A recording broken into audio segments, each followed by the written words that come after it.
Yankee Stadium. The New York Yankees at home against the California Angels. And the Yankees right now are red hot at making a run at first place in the Eastern Division of the American League. And they are home. Yes, it is still the house that Ruth built. And where the Iron Horse, Lou Gehrig, played. And where Joe DiMaggio roamed in center field, the Yankee Clipper. And in 61 home runs for Roger Maris. And for the man who's played more Yankee games than anyone, Mickey Mantle. And we are in Yankee Stadium in New York, and in center field in Monument Park, where on May 30, 1932, the first of 3 monuments was dedicated to a great Yankee. His name was Miller Huggins, the former skipper of the New York Yankees. There are 3 monuments and 16 plaques to Yankee heroes here in center field. And Gary Thorne, Dave Campbell, delighted to be here with you tonight when we talk about baseball and the Yankees and history.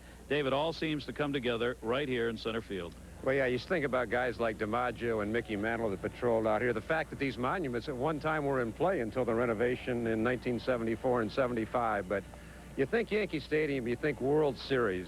31 times they've played the World Series in this ballpark, with the Yankees winning 22 times. Metropolitan Opera star Robert Merrill with the national anthem. Yogi Berra going into the corner to take the hit away from Sandy Ambrose. Berra jumping in Don Larson's arm after the perfect game. This is baseball history here, New York's Yankee Stadium. And it is somewhat ironic we are here today because the tabloids in New York are full of the news about the possible return of George Steinbrenner to the New York Yankees. Is he, was he, will he be a part of this great tradition? Well, I don't know. Don Mattingly says anybody that has a business worth $300 million and has more than 50% deserves to have a say in the action. But Fay Vincent's going to have to make that decision. All right, we are ready to go with baseball. And you know, over the past 10 years, there has been one constant here at Yankee Stadium. Over the last 10 years, there has been one constant at Yankee Stadium, the sweet swing of Don Mattingly. He has weathered the controversial reign of George Steinbrenner, the stormy ride through 10 managerial changes, and 5 consecutive seasons of finishing in 4th or worse. Is 92 the season the Yankees will wipe the slate clean? They are led by their new manager, Buck Showalter, the youngest in the majors. Off-season acquisitions, Danny Tarnable, and Charlie Hayes, who has found a baseball home coming from Philadelphia, and an all-star in Roberto Kelly. For Mattingly, the dreams of a pennant that have escaped him. For Buck Rogers, a building year in 92, but the emergence of young players like Junior Felix, Luis Polonia, and the surprising Rene Gonzalez, along with some very solid pitching, has made the Angels the surprise of the West. Hey, stay tuned next. You got the California Angels and the New York Yankees fixing to go at it. Stadium as the Yankees and the California Angels will wrap up this series. Yankees have won 3 in a row coming into this game. And our Energizer starting lineup for the visiting California Angels. Luis Polonia leading it off in left field. Vaughn Hayes makes the start in right. Tremendous start in center field. Junior Felix, he'll be batting 3rd. The designated hitter, the veteran Eubie Brooks. At first base, it'll be the left-handed hitting Lee Stevens. The second baseman, a rising star, Rene Gonzalez. The veteran at third base, Gary Gaetti, will be batting behind him. Doing the catching tonight and batting in the 8th spot is Ron Tingley, and the shortstop batting 9th, Gary DiSarcina. And pitching for the New York Yankees tonight, right-hander Scott Kamenicki, coming off cervical disc surgery last winter. He was the road roommate in college of tonight's other pitcher for the California Angels. That would be Mr. Jim Abbott. Checking the defense behind Kamenicki tonight, it'll be Charlie Hayes at 3rd, Randy Velarde at short, Pat Kelly at 2nd, and 6-time Gold Glove winner Don Mattingly at 1st, Mel Hall, Roberto Kelly, and Jesse Barfield, a great arm and right. Jim Leyritz is a catcher. And Luis Polonia is ready to go, and immediately the third baseman, Charlie Hayes, moves in as Polonia, always a threat to lay one down, gets Hayes' attention, and I mean, he's challenging him to hit the ball down the third baseline. Hayes moved in another couple of steps on the pitch, and you see the strong start. Look where Hayes is, saying, put one down my throat if you can. Well, Louis will take a shot the other way as well, but that's the advantage of being able to bunch. You get that third baseman in, it opens up some holes for you. Polonia's done an outstanding job in the leadoff spot. He's kept his batting average up, and that, of course, has meant his on-base percentage has been good, better than average. The major league average for leadoff people, he's above that by about 10 points coming into tonight's game. That one bounces away from him. And the count goes to 3 balls and 1 strike. One thing Louis has done a little better job of the last 2 years is getting some base on balls. One year he went 175 consecutive at bats without walking. Also doesn't strike out much, only 5 times all year. 362 on base percentage is not going to be hurt by that, as Kamenicki, who had given up 9 walks in the previous 19 2/3 innings, starts the ball game out the last way a pitcher wants to do it, except maybe for the leadoff homer. He walks the leadoff batter. Well, of the 38 games the California Angels have played, 11 times they've had 1 walk or none. They're a very aggressive hitting team, but if Kamenicki is going to issue the free passes, the Angels will take it. And here is Von Hayes playing in right field with power, batting in the second spot in the lineup. The Yankee infield will play for 2. Polonia's a threat at first base. He's stolen 4 out of 8 for Luis Polonia. Kamenicki puts one in on the outside corner. It has been a magnificent day in the New York City metropolitan area, and you could not ask for a nicer night for baseball than what we have here at Yankee Stadium. Clear, sunny skies all day today, and continuing here tonight, a very light breeze blowing from right to left here at the stadium tonight. And Kamenicki will hold Luis Polonia. Louis had 48 steals to finish 4th last year in the American League. The Angels haven't done an awful lot of running in the early going this year. Bob Rogers, a very aggressive manager, but he doesn't have a lot of speed in this team. Polonia represents one of the guys who can move. Polonia with a pretty good lead over there against Scott Kamenicki. 0-1 count on Von Hayes. There he goes. Pitch out call. Throw down. Leyritz is high, and he does not get him. A good throw would have nailed him, but Jim Leyritz was high on that one, and he has now thrown out 3 of 9 as Luis Polonia has his 5th stolen base. One of the problems the Yankees have with their catchers is none of the 3 really throw very well. Mike Stanley, Jim Leyritz, or Matty Noakes. I mean, they had the place sniffed out, but if you don't make the good throw, it all goes for naught. Did everything but get him that time. So 3 out of 9 rather. Leyritz, and now Kamenicki with a runner in scoring position against Hayes. 1-1. Hayes trying to punch it the other way, fouls it off. 1 and 2. Terry, the Angels got off 0-4 this year and then really went on a tear for about 3 weeks, and part of the reason, a big part of it, was Von Hayes and Hubie Brooks. You see the RBIs. Von Hayes missed 8 games with a hamstring, but all of a sudden, boom, 1 RBI last 21 games. Hubie Brooks only 1 RBI in his last 8, so the Angels have really struggled for runs lately. Von Hayes took an 0 for 3 in last night's game, and there were lots of 0-fers in last night's game. The New York Yankees lost a lead late in the game and then came back to win it in the 10th inning 5-4. They won the first game of this series 7-2. They have now beaten the California Angels twice, lost to them twice, and are trying to sweep this 3-game series. They can get one right here. Kamenicki fakes the throw. The shortstop moving in behind Luis Polonia. Kamenicki should try to keep the ball away from Von Hayes here to not allow him to pull it. Let's see what kind of pitch selection he has here. Outfield pretty much straight away. Center fielder a couple of steps towards left. Von Hayes goes right that way. Kelly moving over. Plenty of time to make the catch. Polonia's not going anywhere. Cutoff man Velarde hit. Throw back not in time with Pat Kelly covering the bag. That's why you hit the cutoff man. 1 out. Polonia still at second base. One of the things Buck Showalter, and I guess all managers, especially when they take over a franchise, come in and they really try to stress heads-up baseball fundamentals. The Yankees right now playing much better defense than they did last year. They were 14th or 13th out of 14 teams last year. Currently 5th. But the big thing as far as Showalter is concerned is constant heads-up play, not falling asleep at the switch. Last night, Mel Hall tagged up on a long fly ball, made it to second base, and that set up the winning run in the 10th inning. He likes to see the heads-up type baseball, and he says we have to maintain focus and concentration. During their 6-game losing streak, they didn't do it.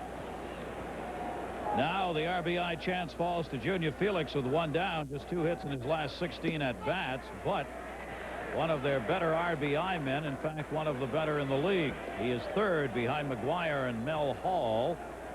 As far as runs batted in are concerned, Mark McGuire leading with 36. Hall has 30. Felix has 29 on the year. And he's batting .304 with runners in scoring position. And he's got Luis Polonia on at second base with 1 out. Kamenicki checking. Velarde cuts in. Oops. And he tried to go to the hole. That time, Velarde, the shortstop, went to the bag. And as soon as Felix saw that, he tried to push the ball through the shortstop hole that had been vacated by Velarde.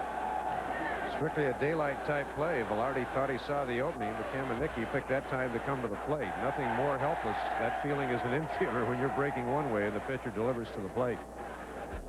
And credit Felix with being quick enough to see that. He saw he had the shortstop hole open, and he tried to push the ball that way. Felix is a switch hitter, .238 right-handed, .303 left-handed, 5 home runs, 4 of them have been hit left-handed. 0-2 count on him here with 1 out. There, Polonia, the fake go, had me fooled, and goes back to second base. Took a couple of steps and jumped back. So we have 2 of the top 5 RBI men in Mel Hall and Jose Felix. Here, Junior Felix. Thought he had changed his name on us during that at-bat. Too many Felix Jose's and Jose Felixes and Junior Felixes around. Wow. Here's the 1-2 delivery. And Kamenicki about to work himself out of a hole here. Pretty good breaking ball from Scott. Guy who signed in 1986, had the long road to the major leagues, finally made it up last year. The bottom falls out of that slurve. That's what he calls his breaking ball. Let's see, we had Jose Uribe in San Francisco, who changed it to Gonzalez Uribe, and then Jose Gonzalez Uribe. I don't know. You can't even say it when you know it. It's too confusing. Uribe Brooks, designated hitter. And he takes the strike as Kamenicki comes right after him. Polonia's at second, but there are now 2 down. I know one thing. The Junior Felix and the Felix Jose are definitely on the RBI prowl. Felix Jose's got 23 RBIs in 19 games since joining the Cardinals after that hamstring injury at the start of the year. He's really carried that club. Really. 0-1 count here. Kamenicki in the kitchen that time, getting him off the plate. Remember the great story when Jose Uribe was going through all those name changes. Every season it was, whenever he got traded, he was always the player to be named later. Marty Ernoff, our crack statistician, tells us that Rene Gonzalez, who's in the lineup for the Angels tonight, one year when he was Baltimore, went as R.C. Gonzalez. Come on, guys, give us a break. And athletes also love to change the pronunciations of their names. Not only to change their names, but from year to year, they'll change how they pronounce it. Yeah. As Rene. Number 88. Uribe Brooks, a 1-1 count, 2 down. And the breaking ball misses up high. They fake the throw to second. Pat Kelly, the second baseman, moving over. Polonia drawing a lot of attention. This is the matchup here of the 2 cervical discs. Both of them had pretty much identical surgery last year. Kamenicki and Uribe Brooks, and both of them back and playing well. There's Pat Kelly. Let's try to keep Luis Polonia in check at second base. 2 down here. Kamenicki will do the same. Not really a case here where Luis Polonia should think about stealing third. I mean, if he's got it in his hip pocket and can make it 100% sure, yeah, go ahead and go. But, I mean, otherwise, you get thrown out at third base with Uribe Brooks, an RBI man up. It'll be a long walk back to that dugout. In fact, Luis would probably be better off just going straight to left field at the end of the inning. Uribe Brooks got jammed and hard by Kamenicki, and the count is 2 balls and 2 strikes. Great pitch by this 28-year-old right-hander. Talking to Tony Kubek, of course, one of the Yankee broadcasters, he says Kamenicki will really come inside hard on right-handed batters, and he does right there. Of course, he mentioned that a week and a half ago when Kamenicki pitched in Oakland, and he didn't come inside all night. But pitching coach Mark Turner got him back in the groove. Yankee fans wanting the strikeout. 2-2, 2 down. Randy Velarde on the slow ground ball to Don Mattingly, and Uribe Brooks is retired. And Kamenicki gets away with a leadoff walk.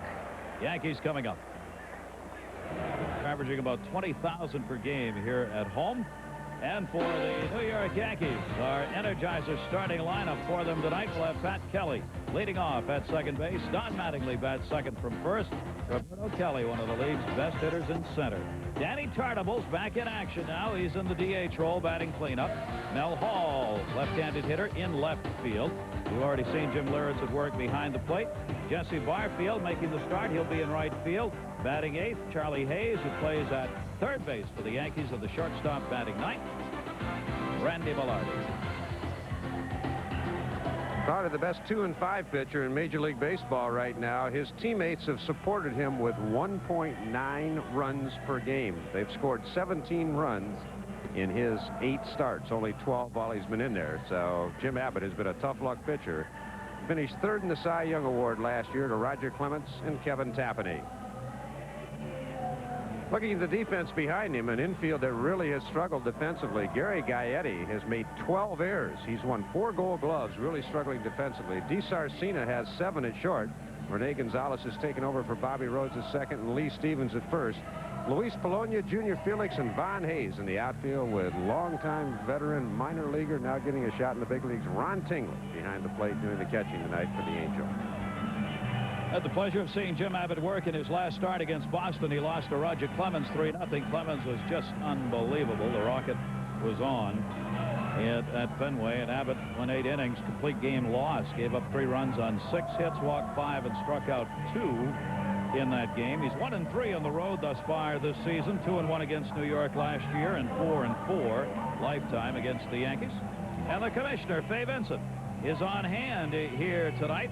We hope to be talking with him during our next half inning. We are going to go down and visit him right there in the commissioner's box. Is he saving that seat next to him for George? That's the one. The tabloids in New York today. The meeting was held yesterday with Fay Vincent and George Steinbrenner. Steinbrenner formally asking to be allowed to come back to manage in the general manager's position, the New York Yankees, after being suspended for all the activities that took place 3 years ago now, suspended in '90 for life, but asking to be brought back. We'll talk about that with the commissioner. Leadoff batter Pat Kelly, one of the real fine young stars in baseball, and an outstanding second baseman. Drills the first pitch by Abbott, foul, strike 1. Kelly's been a little bit miffed by the media in New York. Last year, he was kind of their darling, coming up from Double-A ball and showing a lot of hustle, but earlier this year, he had an injury. Andy Stankiewicz took over and really did a terrific job. All of a sudden, he became the media darling, and Kelly started getting the cold shoulder. He didn't like it too much. Make him a better person for it and a better ball player. Well, I think the thing that disturbs Pat is he keeps seeing things in the paper that he's the likely candidate to be sent down once Stankiewicz comes back on the active list. Andy out right now with a bit of a hamstring problem on the disabled list, but Kelly doesn't necessarily enjoy reading that he's going to be going back to the minor leagues. But Showalter made it clear to us today Stankiewicz isn't going anywhere. That one blooped to right, shallow, first base, playable in foul territory. Stevens has it. Let's check in with Gary Miller. Gary, we take you to Cleveland where Charles Nagy was in a crunch. 2 on in the first. Kevin Reimer with a fly that Johnny Lofton, the former University of Arizona guard, shows his horizontal leap and snuffs that. From outstanding D to bad D.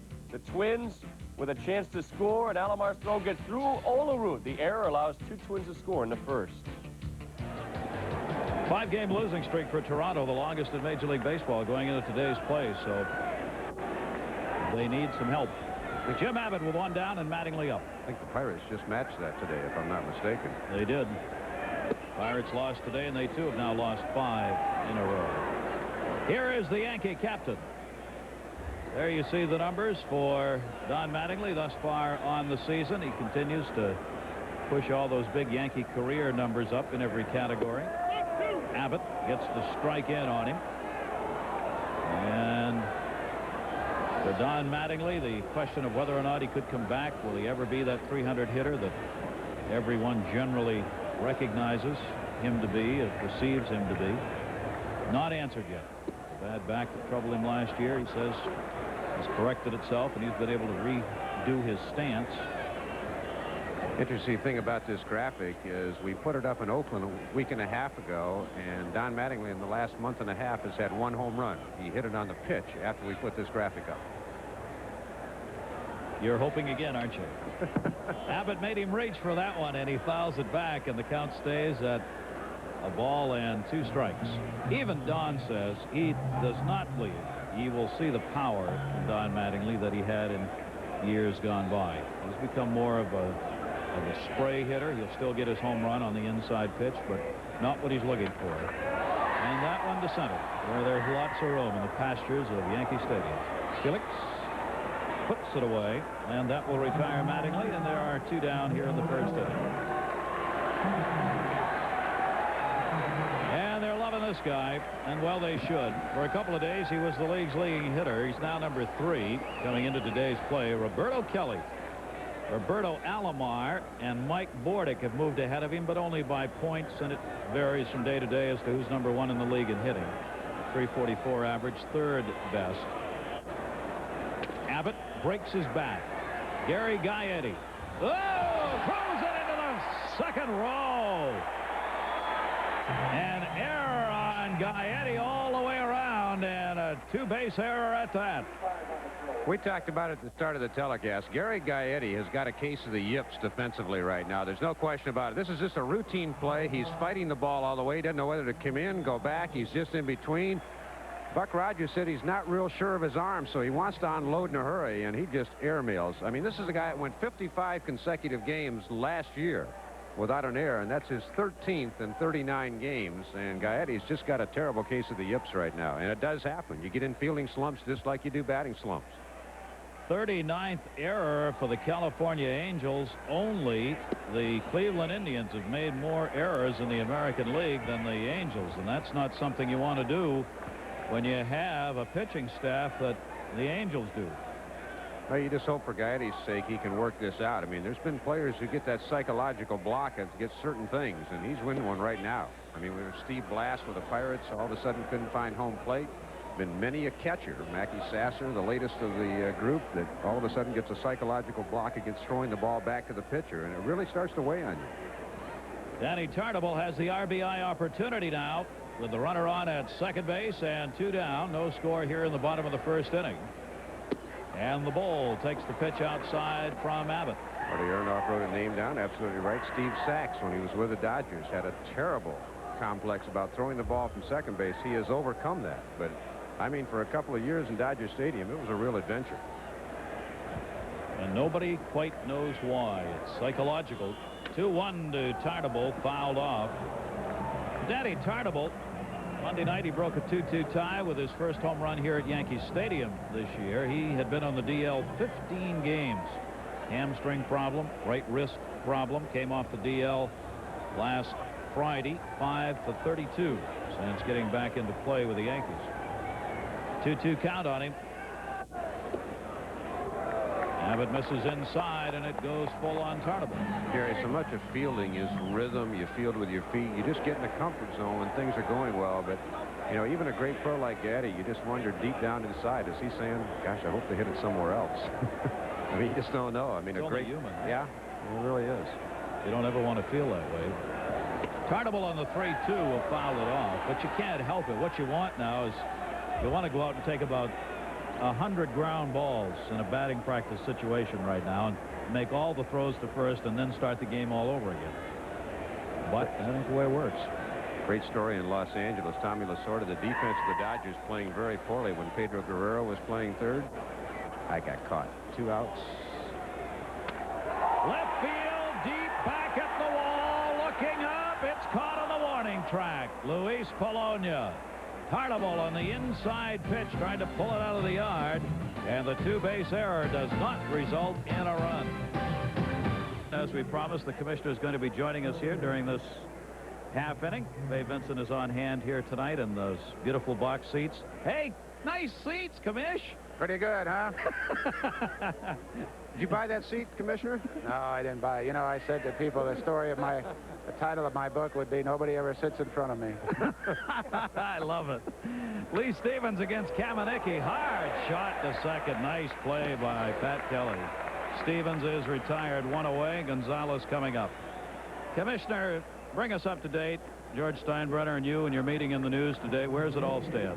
Well, what was in the news was accurate. We had a meeting, and he's asked me to modify the agreement. I have said I would think about it, and I'll get back to him fairly shortly with the judgment. What kind of a time frame are we looking at for you to talk with him again, do you know?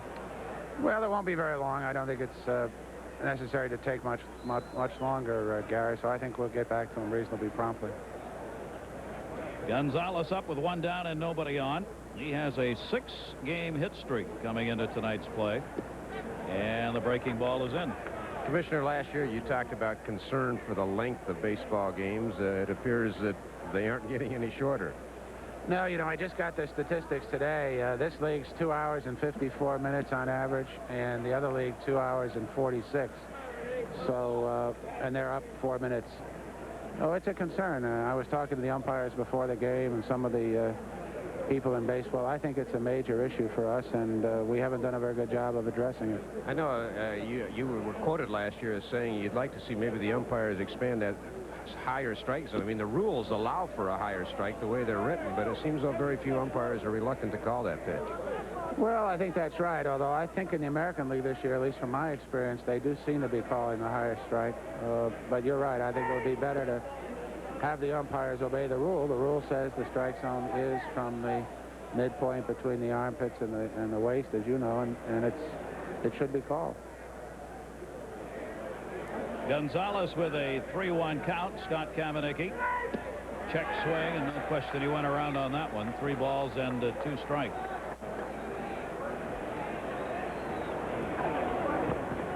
Give you a chance to look at Gonzalez, who's having this great streak right now for these California Angels, who have lost 2 in a row now on this road trip of theirs, which has been a bit of a struggle. They've gone 500 at home and are 500 on the road now as well, 11 and 11 away from home.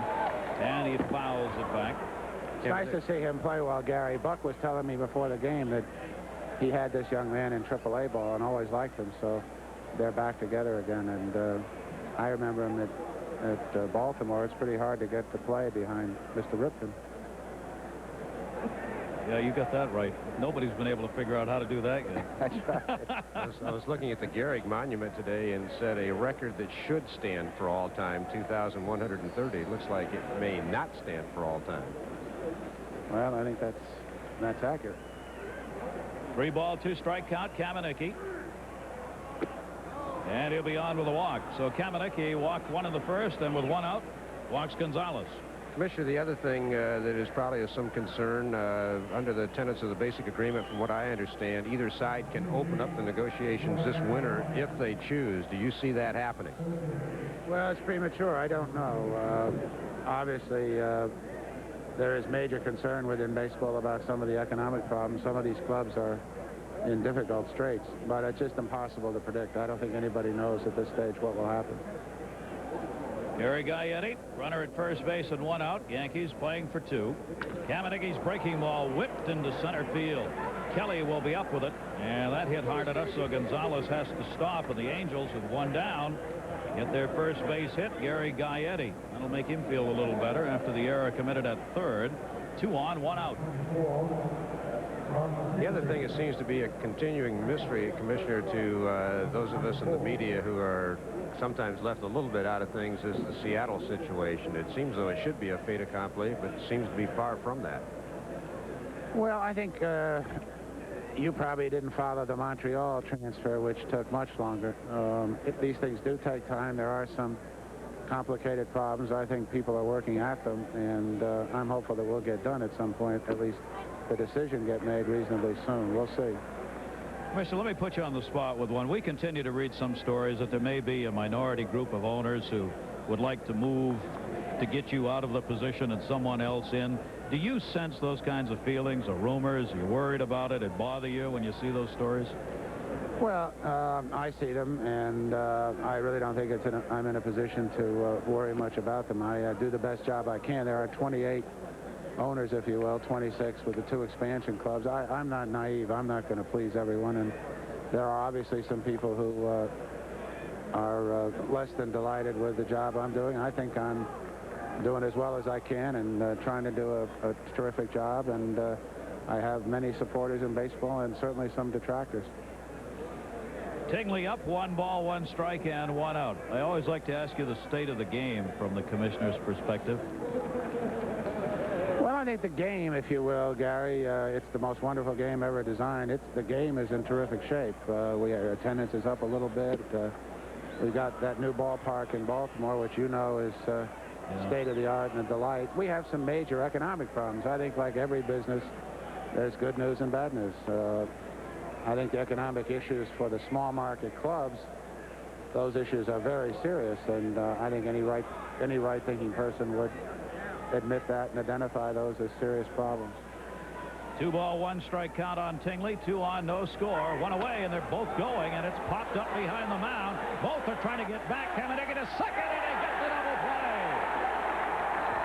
Gonzalez could not get back in time as they were both running on the pitch, and it ends up being a double play. Gonzalez taken out. Well, second base umpire Rick Reed called the infield fly rule once Caminecki got under it, but under the tenets of the infield fly rule, you can advance at your own risk, and you see Gonzalez trying to get back, and Caminecki gets him. Good throw back to second base. Good help from whoever called the play because Caminecki had his back turned. Commissioner, we're going to take between innings here to have a chance to chat with you a little longer on some of these matters. As far as the state of the game is concerned in these small markets, how much of this is going to hinge on a new radio TV contract, TV in particular, and some revenue sharing? Has the day come when that's going to happen in baseball? Well, as you know, there is a substantial amount of revenue sharing in baseball already. I think the television contract's going to be important to baseball, but I don't think there's any one solution. I think there's going to have to be a new structure with the Players Association that gives baseball some stability, keeps us from having war every 4 years, and permits the owners and the players to know that each is going to do reasonably well economically. Commissioner, what is the rough figure? How much of total income goes to the players right now on a percentage per team?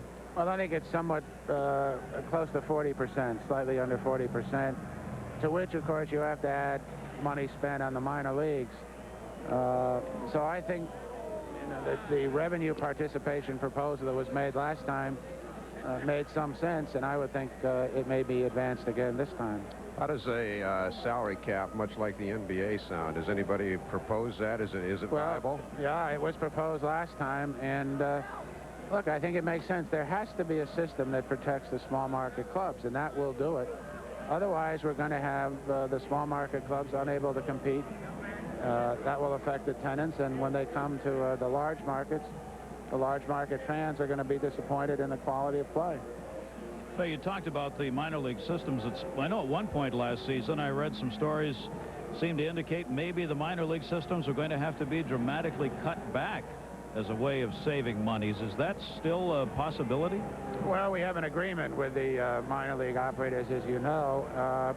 The investment by a big league club in player development is $7 or $8 million, most of which is in minor league operations. It's an awful lot of money, and I think over the long term, that amount of money's got to be reduced.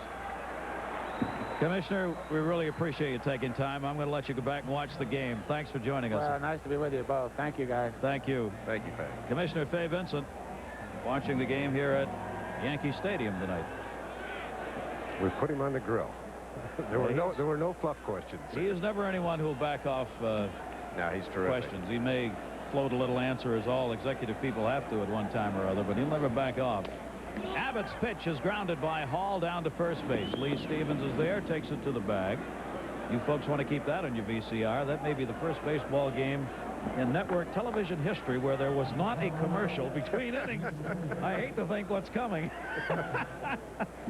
We're now backlogged, what, 30 spots? Yeah, and a story from Tommy Lasorda from the first inning was like an idiot. I tried to tell with 2 outs and 3 and 2 on the hitter. We'll wait till a little more judicious time to tell that because it takes a few minutes to tell it. We haven't forgotten, however. Here's Jim Leyritz with 1 down and nobody on. The double play taking the California Angels out of that inning with the runners going, and Gonzalez couldn't get back to second as Tingley caught the pop-up, as pitcher, rather, Caminecki caught the pop-up and got the out at second in that inning. So both teams with a little defensive help. 0-1 count, 1 away.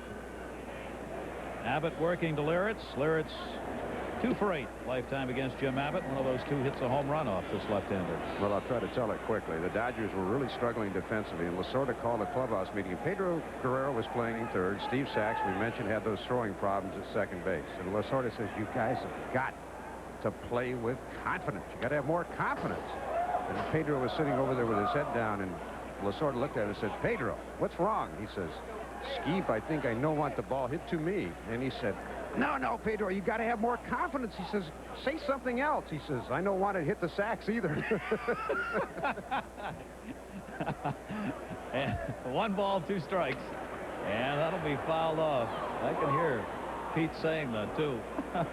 Pedro had one of the great quotes in baseball history about being misquoted. He said, sometimes they write what I say and not what I mean. That's probably the all-time best answer to the I've been misquoted response. No score here in the second inning.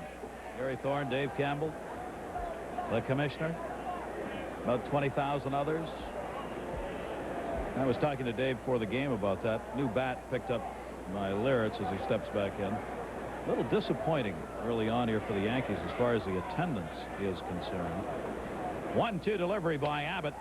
He got under that one to left field. Luis Polonia moving over in foul territory. Puts it away, 2 down. Gary? Gary, there is something in the air this evening, starting in Fenway. First batter of the second, Pete O'Brien curls it inside the foul pole off Clemens. Ties the game at 1 as they go to the third. John Olerud's error had allowed the Twins to take a 2-0 lead, but he ties it up with this 2-run shot off Scott Erickson, his 3rd of the season. In Atlanta, the Cardinals' Rail Cormier put Dave Justice aboard, and then Brian Hunter unloads with his 4th of the season. Braves up 2-0 on St. Louis.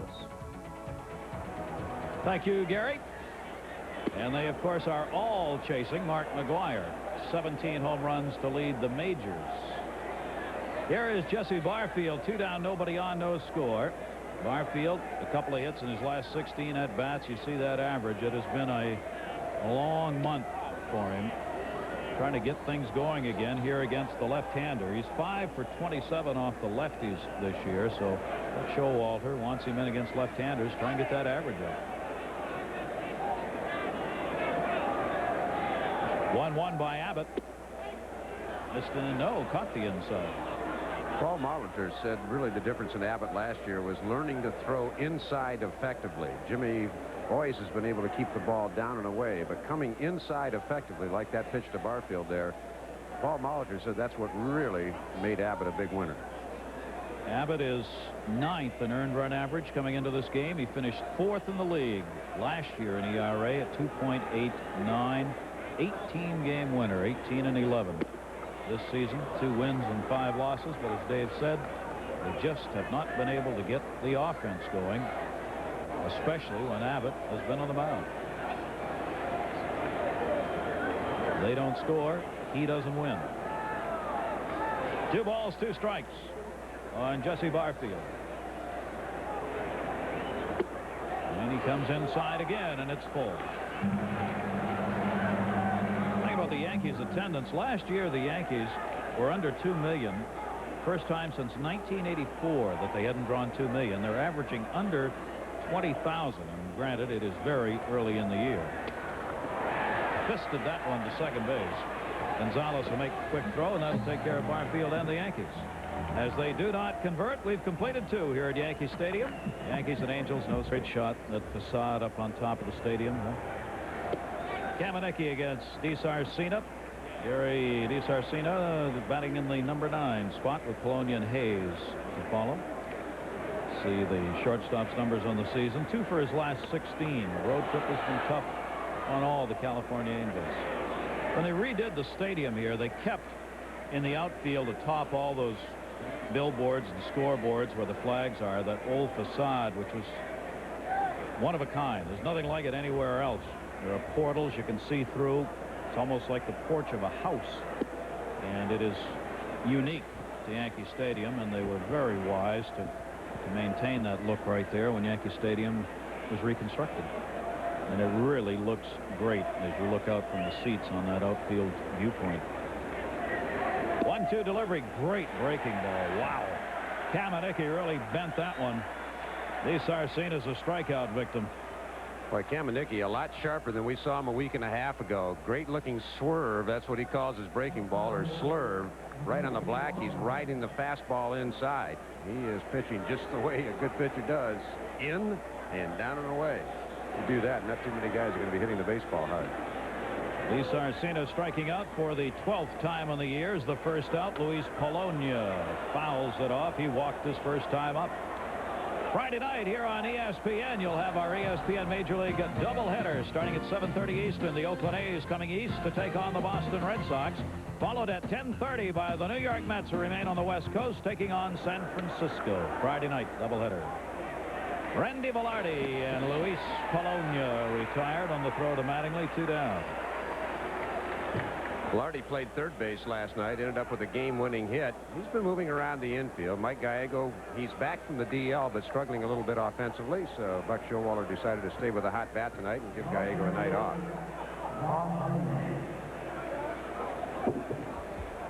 And with 2 down and nobody on, here is Vaughn Hayes. There's a righty on the mound. Otherwise, he might not be at the plate. And the pitch outside, ball 1. Yeah, I was talking to Buck Rogers about that. He had Steve Fry pitching in the 8th inning last night, and Matty Noakes, the Yankee catcher, had no hits against the left-hander this year and promptly hit one in the seats to tie the game. So sometimes those stats can backfire on you. All Rogers wanted was Fry to get out the left-hander hitting Noakes, and then he was going to come with Brian Harvey to slam the door, but Noakes went in the seats. Never got there. He got thrown out of the game last night. Shame on him. Center field. Kelly backing up on it. He'll put it away, and these two pitchers are off and flying right now. As Scott Kamenicki retires the side in order, taking out the last 4 he has faced. Still no score from New York.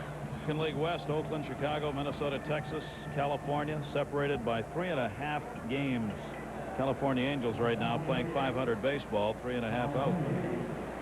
So that West is wild again this year. Seattle and Kansas City don't want to fall too far behind the rest of that group. Twins on a roll, 9 of 10. They have moved into the hunt. Abbott ready to go, and Hayes, the third baseman, stands in. Charlie Hayes missed his first ball game last night. The average has dipped from over the 300 mark. Buck Showalter just wanted to give him a rest, let him regroup. Only 3 hits in his last 29 at-bats. Towering pop-up. Not a lot of room outside of first. Stevens over will reach, but to no avail.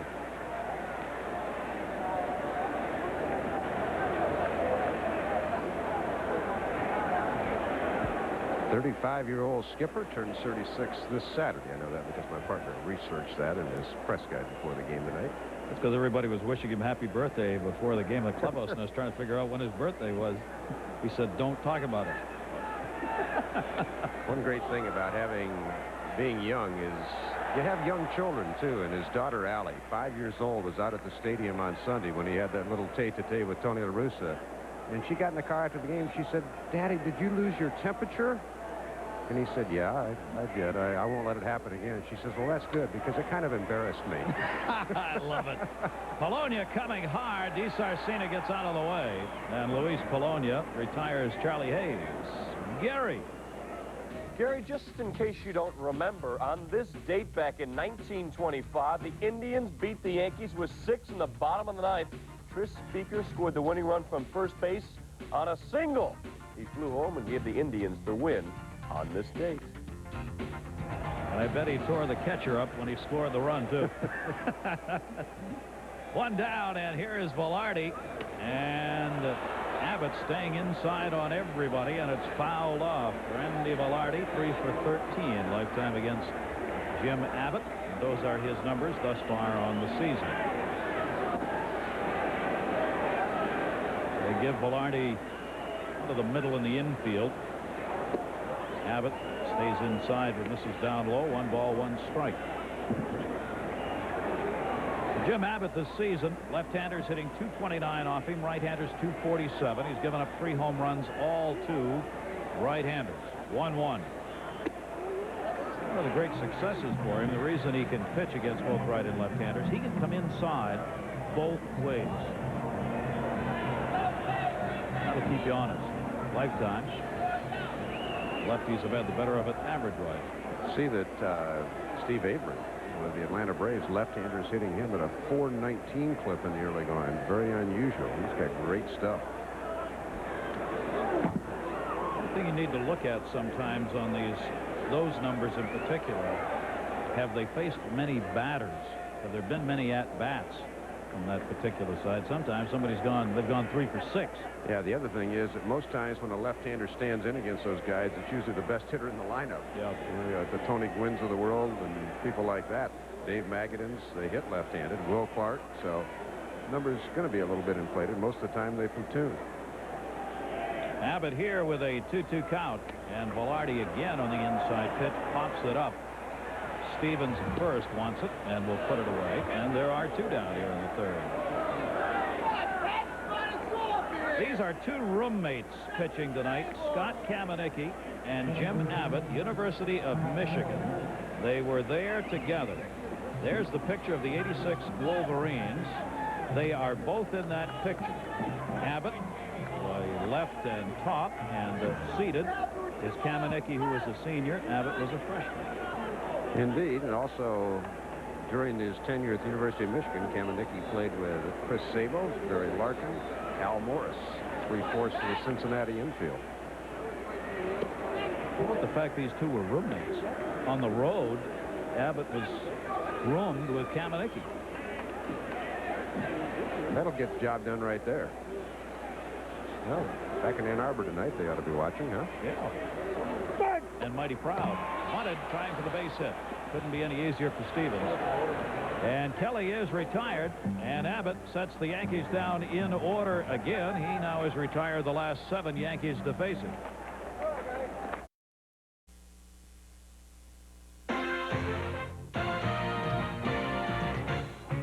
ESPN Major League Baseball is brought to you by the Michelob family of beers, because some days are better than others. And by Subway, sandwiches and salads for today's healthy lifestyles. Felix leading it off, ground ball to short. Randy Velarde gets it there, and 1 pitch, and Scott Kamenicki gets Junior Felix, so he struck out his first time up. We're in the 4th inning now. Kamenicki has walked 2, struck out 2, and Jim Abbott has set down the last 7 that he's faced. You know, these 2 combined for a no-hitter while they were pitching in college. That 1 year they were together against Grand Valley State. Abbott and Kamenicki combined on a no-hitter, and here they are facing one another tonight. Kamenicki ended up 21-6 with the Wolverines, a 3.75 earned run average. And Abbott, on the year they were together, was 6-2 with a 4.11 his freshman year. So a couple of good friends going against one another here tonight. Outside corner is caught for the strike against Eubie Brooks. But both pitchers really impressive in the early going. Both hitting great spots, very fluid deliveries. Kamenicki coming in and out. Great breaking ball, and Abbott has one of the most fluid deliveries you ever want to see. I want to know how Marty Aronoff, our erstwhile know-all, tell-all, see-all statistician, found out they pitched that no-hitter together. How'd you do that? He talked to Karnak. Is that what he did? Yeah. Karnak has a couple left before his final day on Friday. 1 ball, 2 strikes. Eubie Brooks grounded out his first time up.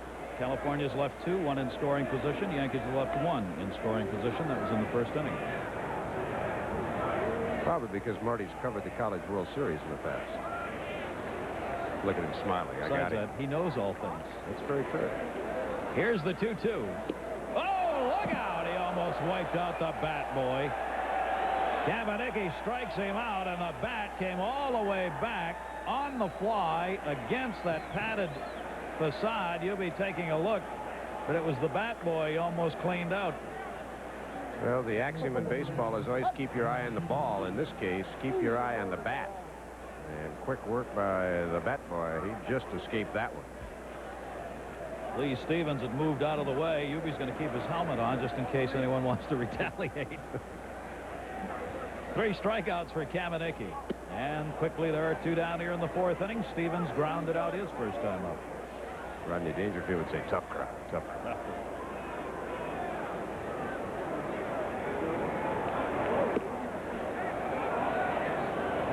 It's about the first time you've had a 2-0 count in this game by either pitcher. Comes here to Lee Stevens. Stevens played last night, 2 for 3. He's had so few at-bats, his average went up 19 points last night. He'll do it in a hurry. Yankee Stadium, ESPN's Wednesday Night Baseball. Gary Thorne, Dave Campbell, great to have you with us on a magnificent baseball night here in New York. No score in the 4th. We hope the weather and all else is as fine with you as it is here for this one. 2-1 delivery. Right back to him. Kamenicki. Mattingly gets for the bag. And yet another 1-2-3 inning. So Kamenicki, like Abbott, has now retired the last 7 batters he's faced. And from Yankee Stadium, no score. Buck Showalter, we had a chance to talk with the Yankee skipper before tonight's game about all the stories about George Steinbrenner returning to the front office of the Yankees. What do you think, Buck? Yeah, I think it'd be great. You know, it's certainly not something that's going to bother me. I don't, you know, Mr. Steinbrenner has the same things in mind for the Yankees that I do. Every day he wakes up, he wants to make us as good a club as he possibly can, and he's got one thing in mind, that's winning. And the man who will decide whether he comes back or not is Commissioner Fay Vincent. As we said, they met yesterday and talked. No decisions made, no promises. Said he would think about it and get back to George Steinbrenner. That seat's still open. Is he waiting for George? I mean, it's still open. Nobody there. George is in town. Don Mattingly will lead it off for the Yankees. Big, huge numbers versus the California Angels for Mattingly. He's 8 for 20 with 1 home run off Abbott lifetime, and Abbott gets the strike. George Steinbrenner bought this team with his group of partners in '73, so it's 19 years now that Steinbrenner's been involved. 13 managers later, and that's not counting Martin 5 times, Lemon twice, and Michael twice. It's 13 different managers in 19 years. And by contrast, we often talk about the Los Angeles Dodgers in 39 years have had 2. I didn't even count the GMs who've come and gone. Or the traveling secretaries. Or the traveling secretaries or PR people. Pitching coaches. The 1-1 to Mattingly. And again, as he did the first time, he hits it to center. There's just too much room to get it out of here as Felix backed up and hauls it in. Mattingly retired. 0 for 2 and a couple of fly balls to center field. 1 away here in the 4th inning. Yankees have won under Steinbrenner in '77 and '78, repeat winners for the World Series. They've won pennants in those 2 years and in '76 and '81. But of late, it's been towards the bottom for the Yankees. In both the standings and the record that kept getting worse and worse for 5 consecutive years. And then finally last year they won 4 more games than they had won the year before. This year off to a very fine start, 21 and 17. Foul back again by Kelly, 0-2.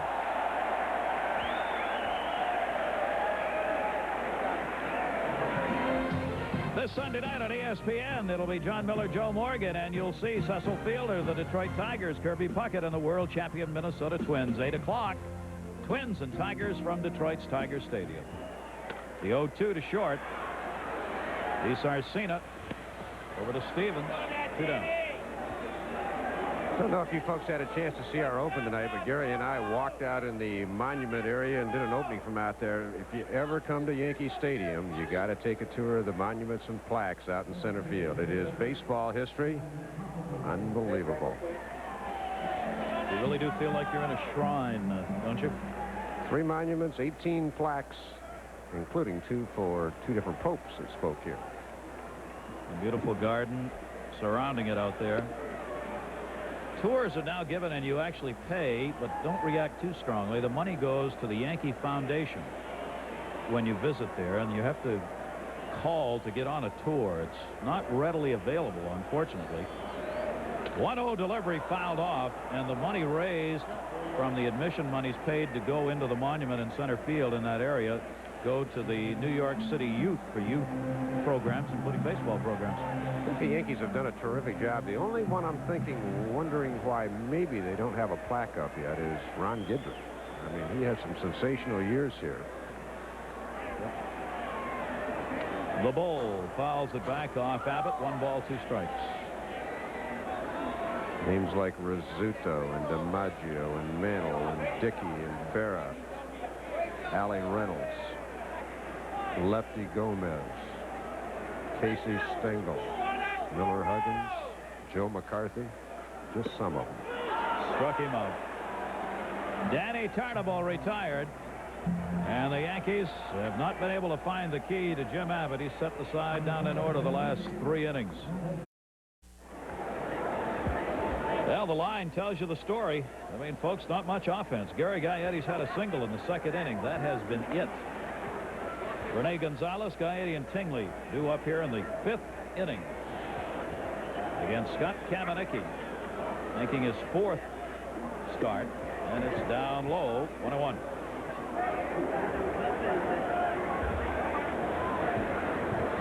And he's doing it again this year. 7 for 15 this year against the Yankees for Gonzalez. Heads up in the seats. 1 ball, 2 strikes.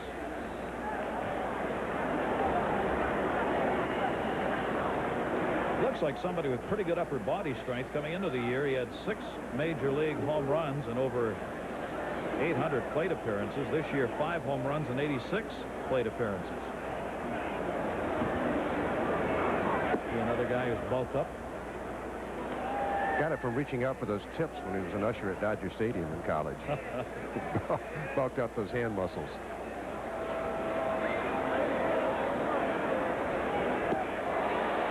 Kamenicki, he and Abbott are putting on a show right now. 4 strikeouts, 1 down. Gary Miller.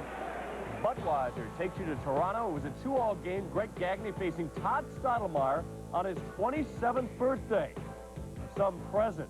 His 2nd home run of the year, a 2-run shot. They've added another RBI, and they're still at it in the 4th inning as they have won 9 out of 10 coming in. Gary? Daddy Mel is not going to like that. He's probably watching the game on the West Coast right now, waiting for the New York Mets. Well, they played this afternoon, I guess. Mel's son, 2 of them pitching. No, it's tonight. Is it tonight? Just underway. Hurst, no, I'm sorry, it is Wally Whitehurst against Craig Lefferts. No score in the, what, 1st inning? No, Gary Gaetti. They haven't started yet. They haven't started yet. Okay. They did. They got a weird start time, I'll tell you that. So Mel's watching. 1 ball, 1 strike. 1 out, no score. Kamenicki comes inside on him again, and Gaetti fouls it off. Probably talking to Bobby Doty over in the visiting clubhouse of the Padres saying, what do you mean? Get this ESPN game off. I want to see Toronto. There's a way to find it. He will.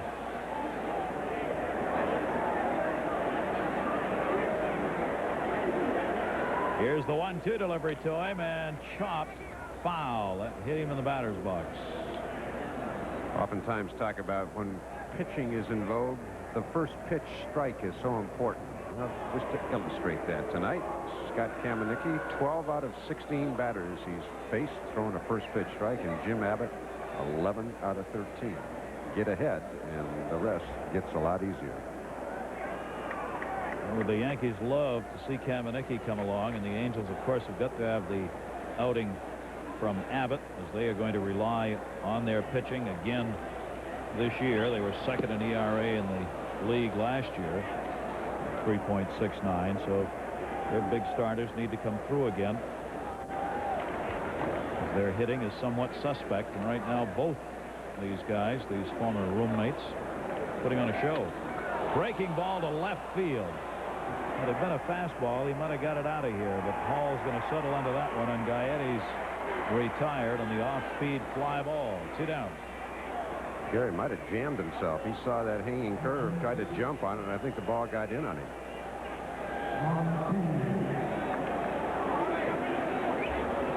This is the kind you leave your feet to hit. It's going to be a breaking ball right up in the strike zone, and Gaetti kind of jumps at it and just hit it more down towards the trademark than he wanted to. Pitch misses to Tingley. 2 down, nobody on here in the 5th. Tingley playing in his 10th game, getting some at-bats of late. Down to Charlie Hayes. Mamma mia, we are seeing a pitching duel here. California retired in order. 3 innings in a row. That has happened to them. Getting ready to go to work. He has not walked anybody, has struck out 1. He just has such a fluid delivery. You can see it right here. No herky-jerky, just fluid all the way through. If you're scouting a young pitcher, you love to see that. A lot less chance for an arm injury with that type of a delivery than the herky-jerky type. The base runner in the first inning that reached against him was Roberto Kelly. Well, a lot of times it's not how you pitch, but when you pitch. Day before, Angels averaging 6.5 runs a game. The day after, 4.3.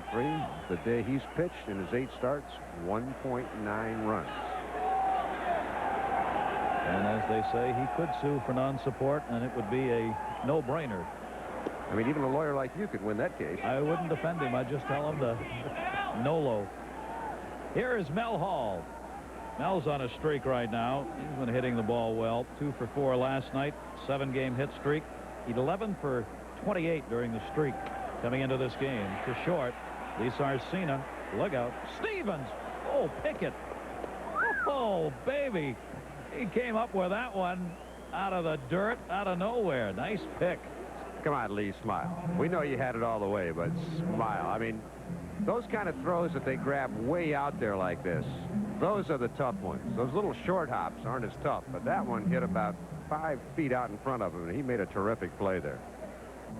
And as any major leaguer would do, he made no comment, no smile. Had it all the way. No movement. Had it all the way. Meanwhile, inside he's gone. Larrett's flied out to left field his first time up. And he takes the strike in the outside corner. Gary Gaetti's been the key guy in this game. He has the only hit, and he's allowed the only base runner for the Yankees with his error. Larrett's doing the catching with his 6 for 16 against left-handers. Fouls that one off, and he's behind on the count, 0-2. The other thing about that nice, easy motion of Abbott's is the hitters just aren't ready for that inside fastball. They just can't get around it. They see this nice, fluid delivery, and they're kind of relaxed at the plate. By the time they pull the trigger, they're either late or not there at all. Boy, Abbott's getting it in right off the fists again. Lee Sarcina gets it, and there are 2 down. Gary. Barry Budweiser takes you to Toronto, where on his 27th birthday, Todd Stottlemyre is being lit up like a cake. That's Shane Mack knocking in Jeff Rabelais. A 2-run homer by Gagne in the inning. They score 4 in the 4th, and it is Minnesota 6-2. Back to you. And thank you. Minnesota getting hot or what? They won 4 in a row now. 9 out of their last 10. A game and a half out behind Oakland. Of course, we still aren't quite as streaky as we were last year in Major League Baseball. Last year, they set an all-time record. There were 19 times that teams had 7-game losing streaks or longer, and nobody was immune. Even the Pittsburgh Pirates had an 8-game slide. Texas, after they had that 14-game winning streak, lost 10 out of 11. So last year was really the year of the streak. Starting to become that way now. Toronto on their way to their 6th straight defeat, and Minnesota on fire. It's going to be another year where Toronto just cannot put together the big wins and the couple of streaks in the year that would let them take that division and move away from everybody. Quietly, ever so quietly, the menace of the East, the dreaded Red Sox, are starting to be seen in the standings, despite all their offensive woes. 4.5 out. Baltimore, of course, the great story. Here you got the 2 top teams in the Eastern Division, Baltimore and Toronto. Baltimore's lost 3 in a row, and Toronto's lost 5 in a row. Well, that helps even things up in a hurry. Jesse Barfield had grounded out his first time up, batting just 135. 2 down, nobody on the 1-2. He almost. They check it first. No. What a line last night. Merrill threw out Buck Rogers. Buck Rogers said tonight before the game, I went out and told him, even the people in the euchre seats could have called that one right. Buck, you're gone. Is Buck still on the bench? He's still on the bench. Here's the 2-2 by Abbott. Gonzalez. And they are making it look easy. Abbott's now retired 13 in a row. Kamenicki's retired 10 in a row. No score at the stadium. Pitchers duel, Scott Kamenicki and Abbott going at it. That tells you the story. Your line over 5. And everybody's first ball hitting because they're throwing strikes. DeSarcina flies out to Barfield in right field. 1 away in the 6th inning. Well, Jim Abbott's certainly doing everything he possibly can to keep his team in there at the end of the inning. He's in, fired up. Come on, guys, get me some runs. I wonder how many bats he's broken tonight. I mean, he has been in some severe kitchens with the Yankee hitters. I mean, the ground balls they are hitting are so weak. I bet he has broken at least 6 bats tonight. Tell how well he's pitching. The ground balls are barely getting to the infielders. Luis Polonia does square Hayes, as he's done in the other 2 at-bats. Already had moved way in. A walk and a ground ball out by Luis Polonia. Batting .294 on the season.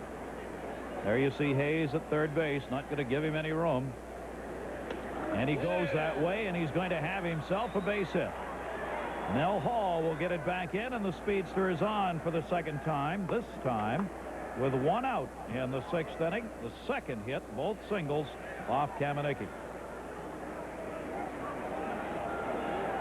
Lots of baseball is going to be coming up as Memorial Day will be here on Monday. You'll see 3 on ESPN. The Dodgers in St. Louis started out at 4. Cincinnati will take on the New York Mets at 7:30. Then Pittsburgh and San Diego from San Diego at 10:30. All on Monday, all on ESPN. Scott Kamenicki against Von Hayes. Buck Rogers, the type of manager that doesn't like to stay stationary. He wants to get something going. We'll see. Polonia take off, maybe play a little hit and run. Only time the Angels had anybody on base earlier, tried a hit and run with Ron Tingley, but he got jammed severely. Hit a little pop up to the pitcher. It resulted in a double play.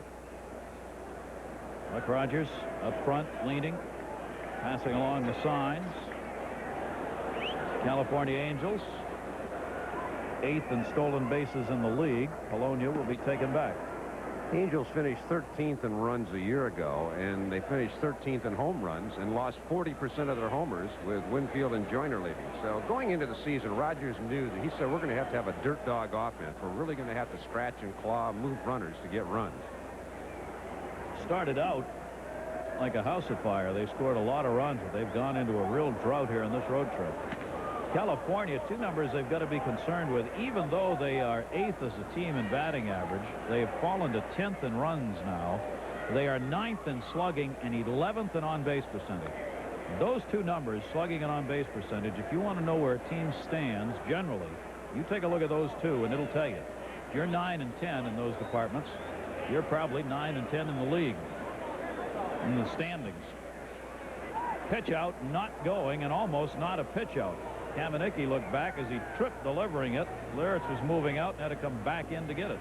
4 teams right off the bat that are doing very well in on-base and slugging percentage. Just to back up what you're saying, Gary, the Baltimore Orioles, the Oakland A's in the American League, the Pirates and Mets in the National League. Mets aren't really hitting a lick, but their on-base percentage is terrific. And once those sluggers get going over there, with all the walks they're getting, they're going to score some big-time runs. Yep. Well, those numbers are pretty consistent as the season rolls along to tell you how well a team's playing. Baltimore's 1 in slugging, 2 in on-base. Oakland, 7th in slugging, but 1st in on-base percentage. They're getting a lot of people on, so they're able to generate runs by getting people on, moving them around. Kind of surprising they'd be 7th in slugging even with McGuire. You know to say, yeah. Yeah. 1 ball, 1 strike on Von Hayes. Runner not going. Kelly, Velarde, Mattingly. See you later. Double play, and it's still zip-zip. Season they're in right now. 12 games, 14 days. They took Seattle 2-0, Oakland 2-1. They've won the first 2 games against California and then have a 4-game set coming up against Milwaukee. So after going 1-6 on a road trip, they come back home and have turned that right around. They are 6-1 on this homestand. That's what you want to do. Buck Showalter's team right now is getting it done. What a matchup going here. Yankees still trying to find the key to Jim Abbott. One man on. Roberto Kelly reached on an error in the first inning. That has been it. One strikeout, no walks by Abbott. Oh, right into the glove of Gaetti. Make-up time. Gary didn't have time to think about that one. Those are the best kind. Maybe that'll get him out of his fielding slump. I mean, just reaction, save your life type thing. Gaetti playing even with the bag because Charlie Hayes will drop down an occasional bunt. And he just flat blisters this ball, and Gaetti with a great reaction play. I mean, whoa, the ball is scorched. So fast that a camera couldn't even catch it. That's why it is called the hot corner. Gary Gaetti. And one pitch and one out. That's the way this game's going. Randy Velarde down low for ball. Velarde at 231 on the season. He popped out his first time up.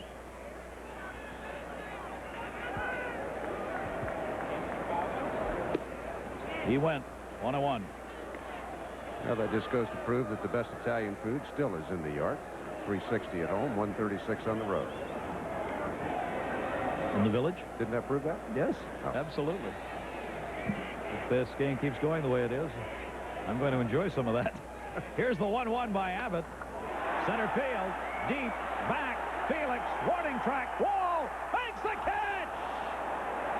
408 feet away, Junior Felix.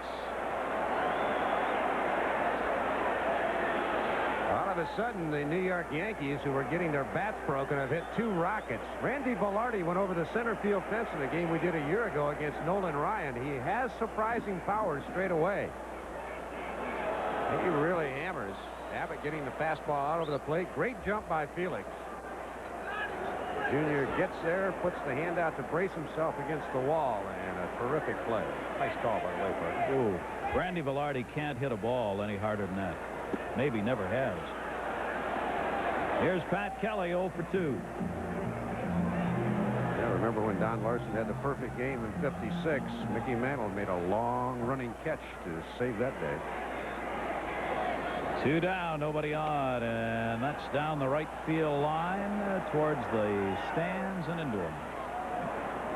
Juan Hayes over, with no room.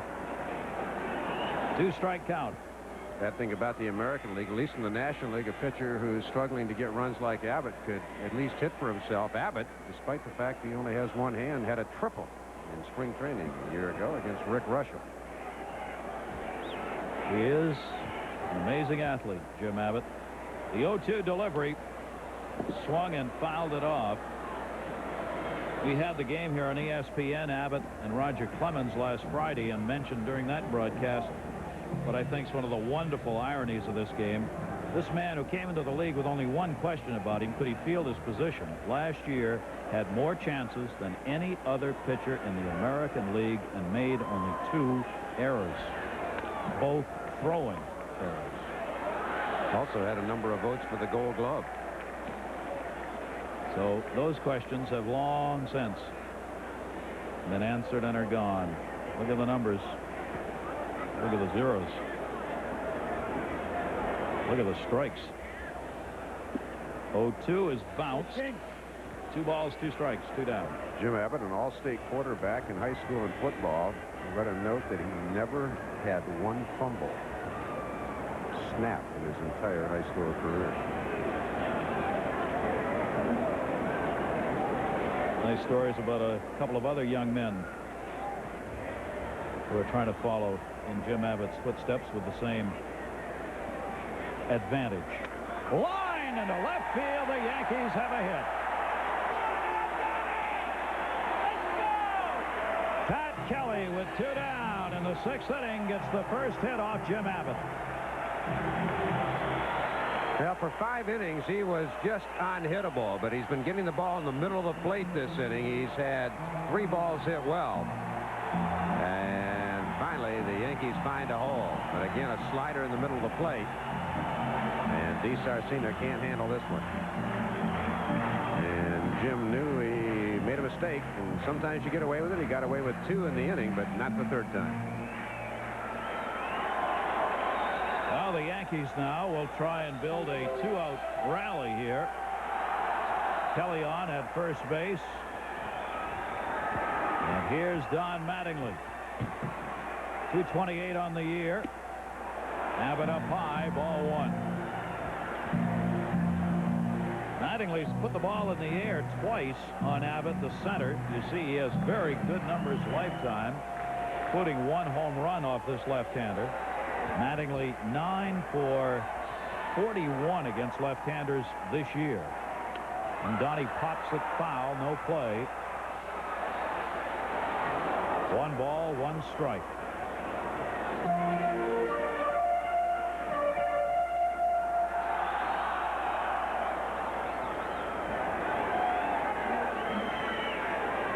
Abbott had not allowed a base runner since 2 outs in the first inning.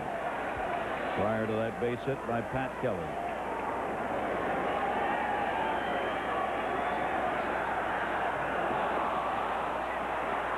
And got him on the pickoff.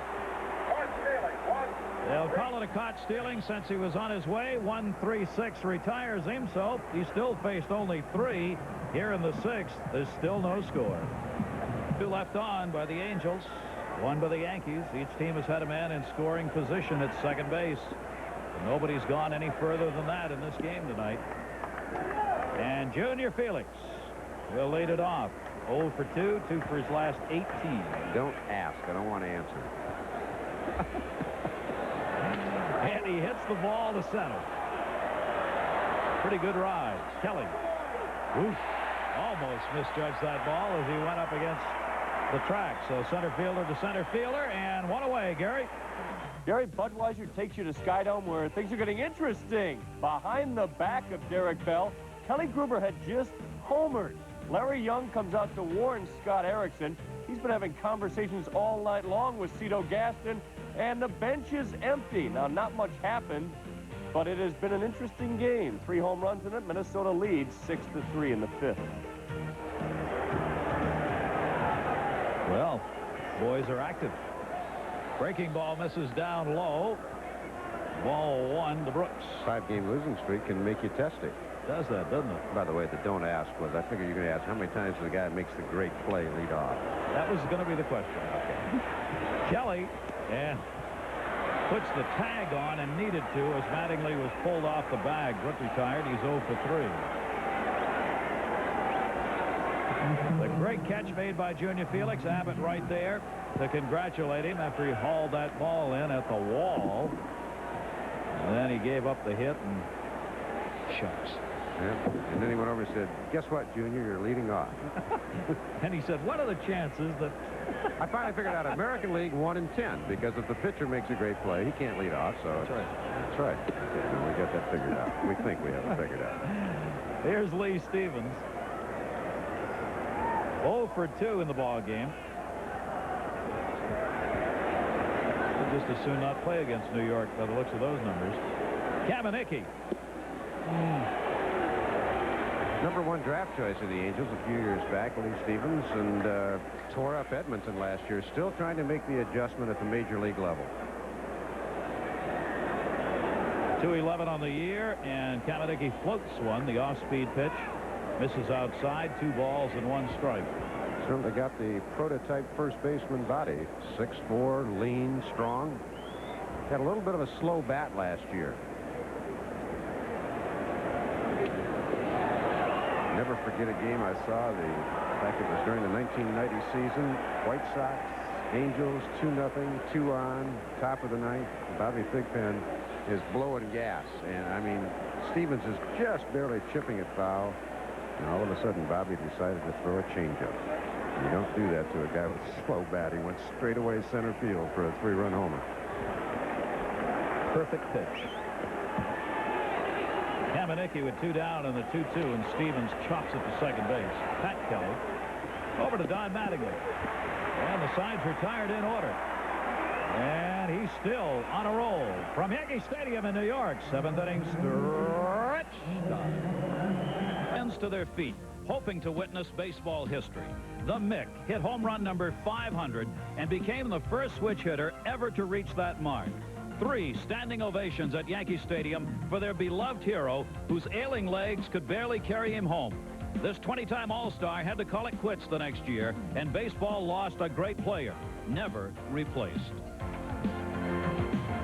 One of the all-time Yankee favorites, and there are lots of Yankee favorites. I got to see him hit number 536, his last one against Denny McLain in Detroit. That was the year McLain won 31 games, and the Tigers had clinched, and it was the last time the Mick was there, and Denny basically said, "Here it comes, pal. See if you can hit it." Mattingly's got a base hit down the line. On Hayes over to get it. Mattingly will go into second base. Hayes has trouble picking it up. A double for Mattingly.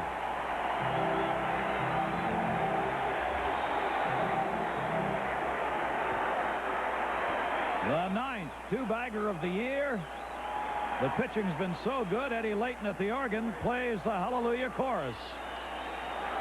Von Hayes went for a barehanded pickup. We talked about 1986, Kamenicki and Abbott at Michigan. 1986, Don Mattingly had 238 hits. That's an all-time Yankee record, and 53 doubles.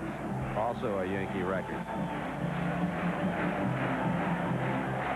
The second hit, and a runner in scoring position with nobody out. The first leadoff batter to get on base for the Yankees, and only the second leadoff batter in an inning to get on in this game. And here is Roberto Kelly batting .340. Kelly, a good man to have up. Not only the threat of the base hit, but he has an inside-out stroke to take the ball to the opposite field, try to advance Mattingly. Inside pitch fouled off, 0-2 on him. Sure didn't take a shot to right that time. Once again, Abbott got back inside on him.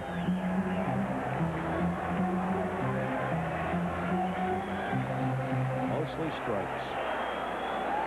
Jim Abbott asking for a timeout here as he wanted to do a little dirt work around the pitching slab. 0-2 count. Mattingly on at second base. Kelly, who's third in the league in hits, third in average, third in runs, fouls it off again. That was the 75th pitch for Jim Abbott. Last two seasons, you see 218 the first 75 and weakens afterwards. It was about the 65 plateau tonight that he started to get the ball in the middle of the plate. He had been unhittable about his first 65 deliveries tonight. 0-2 delivery to Roberto Kelly. Got him. He went after a ball down in the dirt. Fooled on it. And that's the second strikeout by Abbott. Gary? Gary, Budweiser takes you to Camden Yards where the O's were down 2-1 to Bob Welch and the A's, and Brady Anderson tied it up. His 5th home run of the year, a clothesline into the bleachers. That's 2-all. Now to the Sky Dome, where it was 6-3 Twins with 2 aboard when Joe Carter connects. A 3-run jack off Scott Erickson through 6. It's all 6s. Say goodbye to that lead. Mattingly still on at second base. One down, and Daddy Tarnable now at the plate. The numbers for Tarnable as far as getting people home are concerned. Remember, he missed 15 days on the DL. 1-0 delivery to him. Abbott inside. Ball 2. 2-0. Got an open base. Yeah, you got an open base with Mel Hall, left-handed batter coming up. I think in this case, you can't let Tarnable beat you.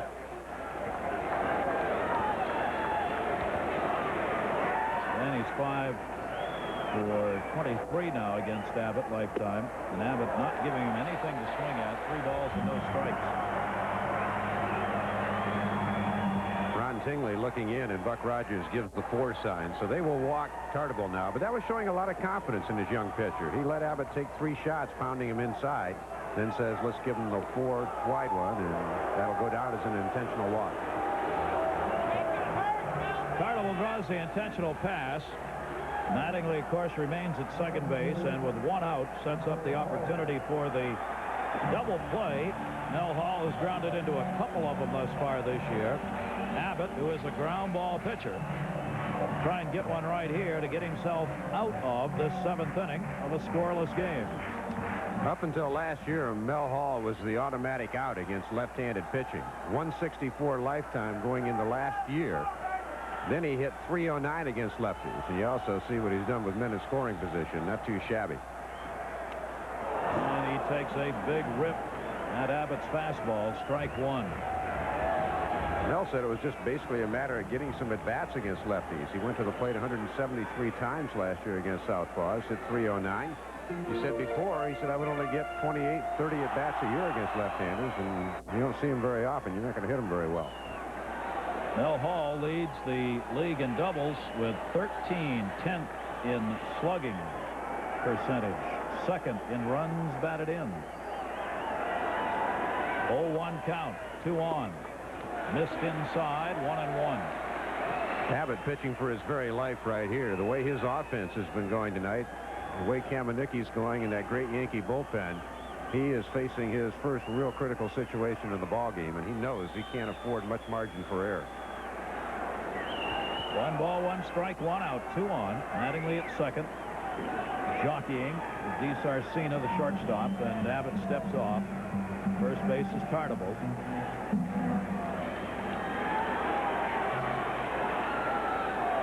They are deep in the outfield and straight away on Mel Hall. He has 6 home runs, tied with Matt Noakes for the home run lead on the Yankees. 1-1. Outside corner, according to Drew Coble, the home plate umpire, and Hall didn't think so. That's your picture-perfect pitch. Breaking ball. Boy, just got the edge as it went by, and Mel went, man. I hope he doesn't throw me another one like that. I'm going to be walking back to the pine. 1 ball, 2 strike count. Mattingly off second base, Tartable first. He got him to chase it. Home plate umpire Coble rings him up. Didn't need any help. Hall wanted to stick around and talk about the second strike, but leaves. Great pitching sequence by Abbott. He made the perfect pitch, and then he thought, well, now with 2 strikes, Mel doesn't want the bat to be on his shoulder, so he went a little further away, and you can see Mel went too far. Great pitching sequence by Jim Abbott to Mel Hall right there, but he's not out of the woods yet. He's got Jim Leyritz. He has 3 strikeouts in the game, and 2 of them right here in this inning when he needed them against Kelly and against Hall. Now 2 down, 2 on, no score in the 7th.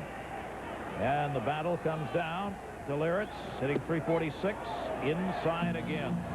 Boy, Abbott has settled back in, Dave, after a couple of innings there in the 5th and 6th where he started getting it up and over. Now he's back in the corners. Yeah, he's back inside again on the right-handed batters.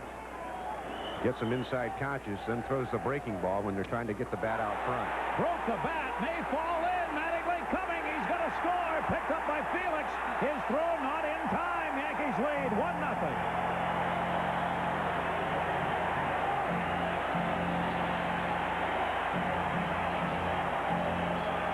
Boy, if you're Jim Abbott, you just got to scratch your head. He made a good pitch. He elevated it just a little bit, and that allowed the hitter Leyritz to fist it over the infield. If the ball's down, it's a ground ball, but still, he busted another bat. But he's trailing in the game 1-0. Again, a hard fastball, but it was above the belt, and Leyritz cracked his bat. Felix got a great jump, but just couldn't get there. And Abbott, this is the story of his season thus far. Inches. Felix that close to getting it. Mattingly, of course, with 2 down, was running. See Abbott, all he can do is look up. That one hit in the air to left field. Polonia. And Barfield will become the 3rd out as the Yankees will leave a couple on base. But here in the 7th, after Abbott had pitched 5 2/3 of no-hit ball, the Yankees get to him a run on a hit. Stadium, and the Yankees finally getting the run off Jim Abbott. 1 run, 2 hits, and 2 left on in that 7th inning. And now Abbott can only hope that this California team, which has struggled for runs, can try and do something here against Scott Kamenicki, who's on the money. Strike to Rene Gonzalez. Yeah, this young man has pitched a brilliant ball game, too. Not much to choose from between the two. 4 strikeouts, 2 walks, and those kind of pitches from Kamenicki. Give Abbott credit also. Once he gave up the blue pitch, sometimes pitchers would just have a tendency to cave in, but he kept his club in the ball game by getting Barfield in a very dangerous situation. Angels have stranded only 2. They haven't left anyone on since the 2nd. And Kamenicki's trying to keep it that way. Gonzalez is the 5th strikeout victim. Well, I think Rene, after seeing 2 curveballs, was sitting on breaking ball, and Kamenicki throws a heater. And that's got plenty of the plate, Rene. Kamenicki putting on a show here in this start for the Yankees. 1 away here in the 8th inning. Gaetti and Tingley. Gaetti had his single in the 2nd inning, batting .232 in the year. He goes after it. Strike 1.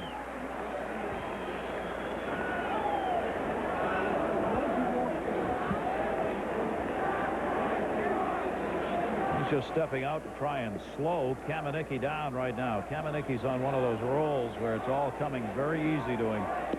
And here's the outside corner. Strike 2. Well, his teammates have given him the lead, and Kamenicki certainly appears to know what to do with it. 5 strikes out of 5 pitches this inning. Kamenicki 5-5 in his career at the major league level. 28 years old, though. A lot of minor league work. 0-2 delivery.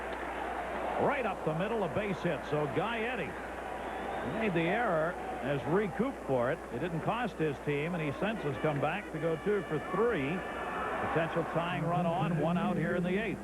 Too many pitches in the same spot in the strike zone. He started Gaetti off with 2 fastballs in the outer half and went right back out there. So 3 pitches in the same location, and Gaetti nearly undressed him with a liner back through the middle. We'll get a pinch hitter now for Tingley. Alvin Davis has come to the plate, and that will take Lawrence out to talk to Kamenicki about how they want to work to Davis. 1 down, and a runner on at first base.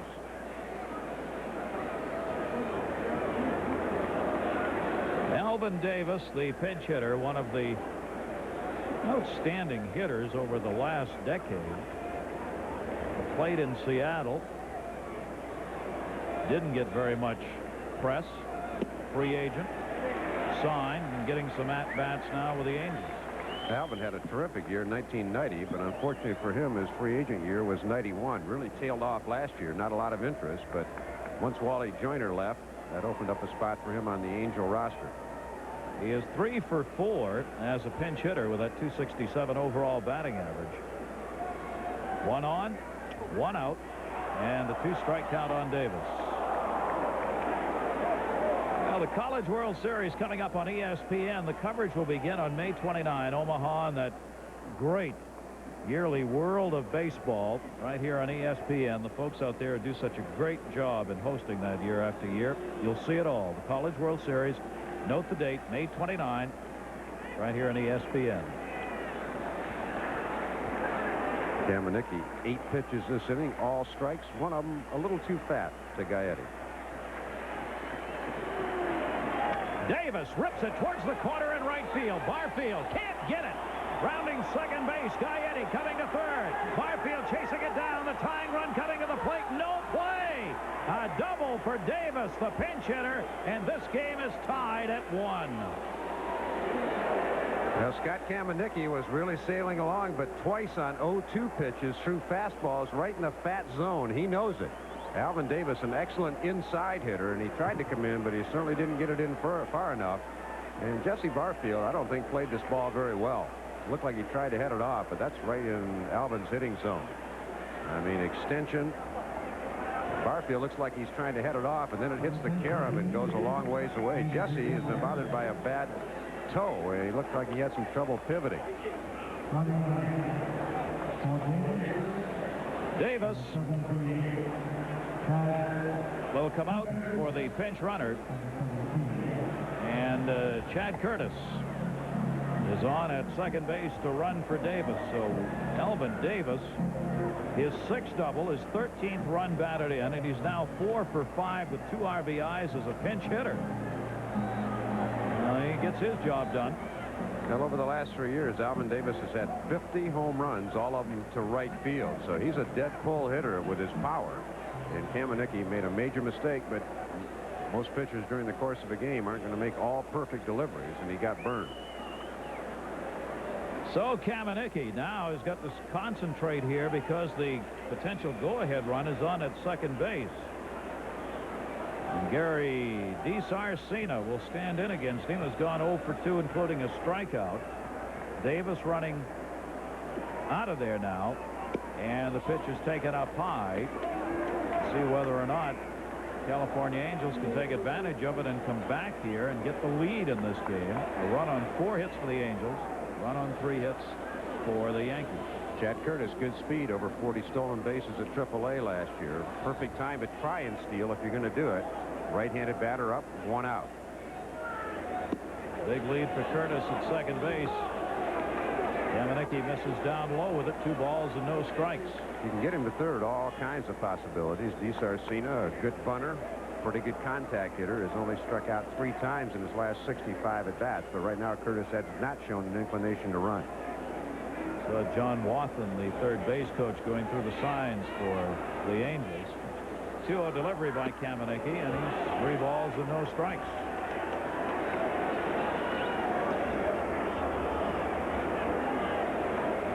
Five strikeouts, 2 walks, and 4 hits off him in this game. 3 singles. The first extra base hit was the double by Davis. Big hit by Gaetti to get it started with 1 out. And he takes it and walks him. 3rd walk in the game. Now the Angels have 2 on and 1 away. Gary Miller. Gary, it has been an explosion for the Reds at Olympic Stadium, where Nabholz had a shutout in the 7th. Mel Rojas now on a relief trying to shut off the Reds, but Barry Larkin knocks in Biff Roberts, who injures his ankle on the play, but they score 5 times in the 7th to turn it around. Reds doing some rallying. Bill Doran slammed last night in the 9th inning, and they get 5 in the 7th tonight. Get some of their people back here and their full lineup. They're going to be tough. Yankee bullpen scurrying. Lee Guterman. 1 down, 2 on. And a line drive base hit by Luis Polonia to center field. Making the turn, Curtis coming to the plate. The throw not in time. And the Angels have a 2-1 lead on Luis Polonia's second hit. A single up the middle. Well, Luis Polonia over the last 3 years has been one of the top clutch hitters in baseball. You don't really think of him in that mode, but he's number 2 only to Danny Tartabull as far as hitting in clutch situations in the 7th, 8th, and 9th inning. He wastes no time against Kamenicki, and Chad Curtis with a great speed beats the throw by Roberto Kelly. DiSarcina stops at second base, and there is Luis Polonia with the RBI single to put his team on top. That's 14 runs batted in for Polonia, who's now over that 300 mark on the season. The Yankees want to draw some time as they send Jim Lurich to the mound to talk with Kamenicki. Guterman and John Havian need time in the bullpen. You saw them getting up. They are not ready to go. And the question right now is, how long does he want to go with Kamenicki? Kamenicki's given up a single, a double, a walk, and another single in this inning. Gary, that's one thing I've noticed about Buck Showalter in the 2 of the 3 Yankee games I've done, is sometimes he doesn't seem to get his pen up quite as early as you think. He brought Steve Farr into a game that I broadcast out in Oakland, and I don't think Farr was ready. He hung a curveball to Mark McGuire the first pitch and hit a double to the alley in left center field to win the ball game. Kamenicki working to Von Hayes. Remember, Kamenicki has not had that many starts. It's only his 4th start. His longest outing was his first start, 7 1/3 in a loss to Minnesota, 5 1/3 against Oakland, and 7 innings on May 15 in his last outing also against Oakland. 1-0 delivery. Von Hayes to first. Don Mattingly to short. Velarde the relay to Mattingly. Safe. Hayes beat it out. Mattingly trying to get back on the bag. Did, but the throw was not there in time. No run scores. DiSarcina stops at third. Nobody turned more 3-6-3 double plays last year than Don Mattingly. He makes it as well as anybody, and it was bang, bang. Don thought they had him, and so did Kamenicki, but the first base umpire, Derwood Merrill, says no so. I was a little surprised there wasn't a play at the plate on that. DeSarcina stopped at third base instead of keeping on going. I didn't see whether he got a bad break off the bag at second or not. Well, let's see if it matters here. Junior Felix will try and get him home. Felix 0 for 3. Off speed by Kamenicki. So back now to that big out that Jim Abbott got after the blue pit by Leyritz. He kept bearing down, got Jesse Barfield on a flyout. Now that looms big. And again, if you're a professional, and Jim Abbott certainly fits the bill there, you keep going 100% no matter what your teammates are doing behind you offensively. Now he has the lead at 2-1. Kamenicki, 0-1 delivery. Another off-speed pitch. Felix behind on the count, 0-2. Just talking again about that Yankee bullpen, it's not as though everybody down there has been overworked of late. The only guy who's really seen action 2 days in a row has been Steve Howe. So with 6 guys in the pen, really should have had somebody up just a little bit sooner, I think, especially Kamenicki coming off the neck surgery and not really in top flight shape. No, making only his 4th start. 0-2. No, he fakes to third, looks to first, and as usual, nothing happens. One of Buck Rogers' favorite plays has been, always will be, is the delayed steal. He does that with guys who don't have blazing speed. At one time, Von Hayes was a great base stealer, but might be a good time to try it here. 0-2 count. Breaking ball, laid it right in. Whatever it was that Felix was looking for, that wasn't it. Kamenicki has struck him out twice, but the damage is done here. A couple of runs in. One here at Yankee Stadium. The Angels coming back after falling behind 1-0. Now have the 2-1 lead. Mike Fitzgerald, who got thrown out with his manager in last night's game, has come in to do the catching as Tingley's out of there. And Chad Curtis, who came in as the pinch runner and scored, has stayed in left field. Curtis is batting 8th. Fitzgerald is batting 1st. Polonia, started in left, has come out of the game. Well, we go to the bottom half of the 8th inning. Jim Abbott, he already has 2 complete games this season, including a complete game loss in his last outing. He has gone the distance here. 1 intentional walk, 3 strikeouts, only 1 run off him on 3 hits. And ahead on the count, 2-0, Charlie Hayes.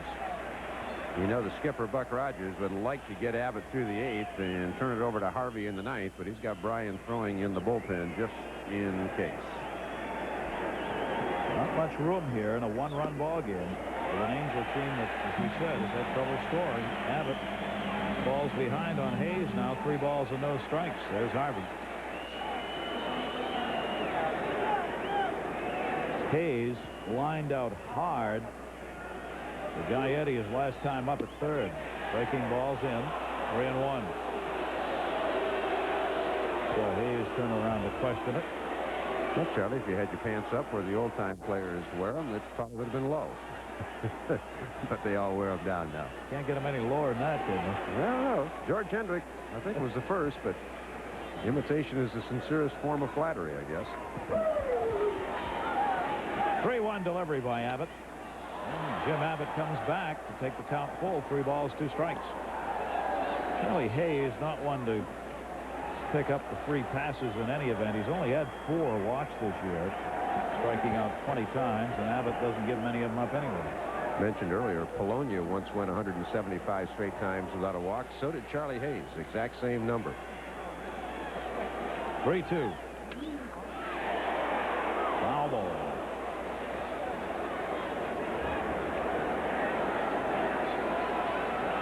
A mighty happy Charlie Hayes to be playing for the New York Yankees this year. He really feels comfortable in the Yankee uniform and at third base here. Way out in front of it. It remains a 3-2 count as he fouls it off. A lot of empty seats here at Yankee Stadium. 15,800 tonight. Saw Charlie Hayes spend a lot of time before the game tonight with Clete Boyer. There he is, great Yankee third baseman for so many years. He and Charlie were talking baseball, all kinds, mostly defense, for about a half hour on the bench before the game tonight. And he gets the walk, just his 5th.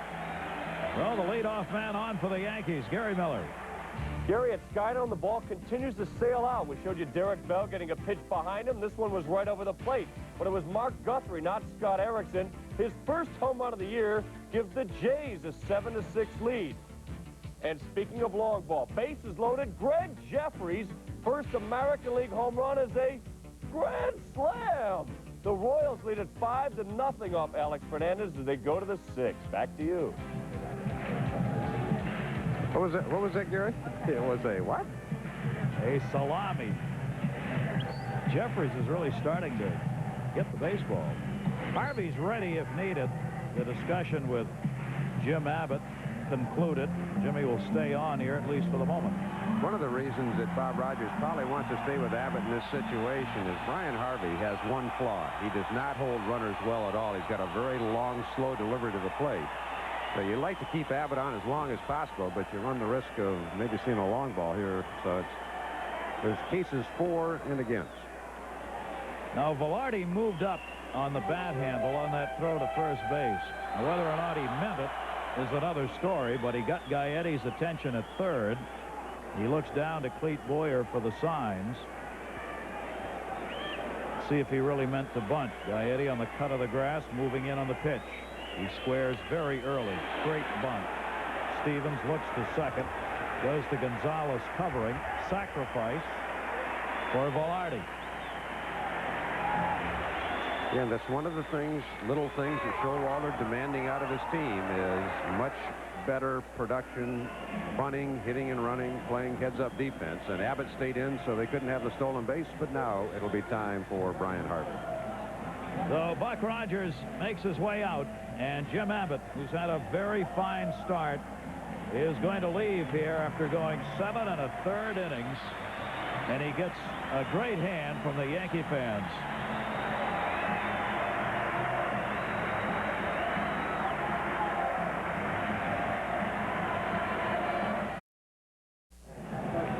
There's Jim Abbott, who will leave and watch now. The California Angels leading by a score of 2-1. He had a very fine outing once again. Terrific outing. You like the fact that Buck Rogers has put him in a position where he cannot lose the game. Only one man on. The worst he can come out of it is with a no decision. And he and Scott Kamenicki have pitched tremendous baseball tonight. Abbott will sit by and see if Brian Harvey can close the door. He did it better than anybody in the American League last year with 46. Hayes is on at second base. And there is the 28-year-old right-hander. And the numbers he has put up thus far this season. And they continue to be impressive. 46 saves last year, a new club record. Converted 46 out of 52 save opportunities last season. He now faces Matt Noakes, who is the pinch hitter for Pat Kelly. And Noakes takes the pitch inside. Noakes 2 for 3 with a couple of RBIs in the times he has faced Brian Harvey. He had a home run here in last night's game. And Noakes, as a pinch hitter this season, 0 for 2. Angels leading 2-1. Harvey gets it in. 1-1. Looked like that might have been a straight change. Brian throws fastball split finger, and that one appeared to be a straight change or a fastball that slipped off his fingers. Because the bottom didn't fall out, and it certainly didn't look like it got up there very fast.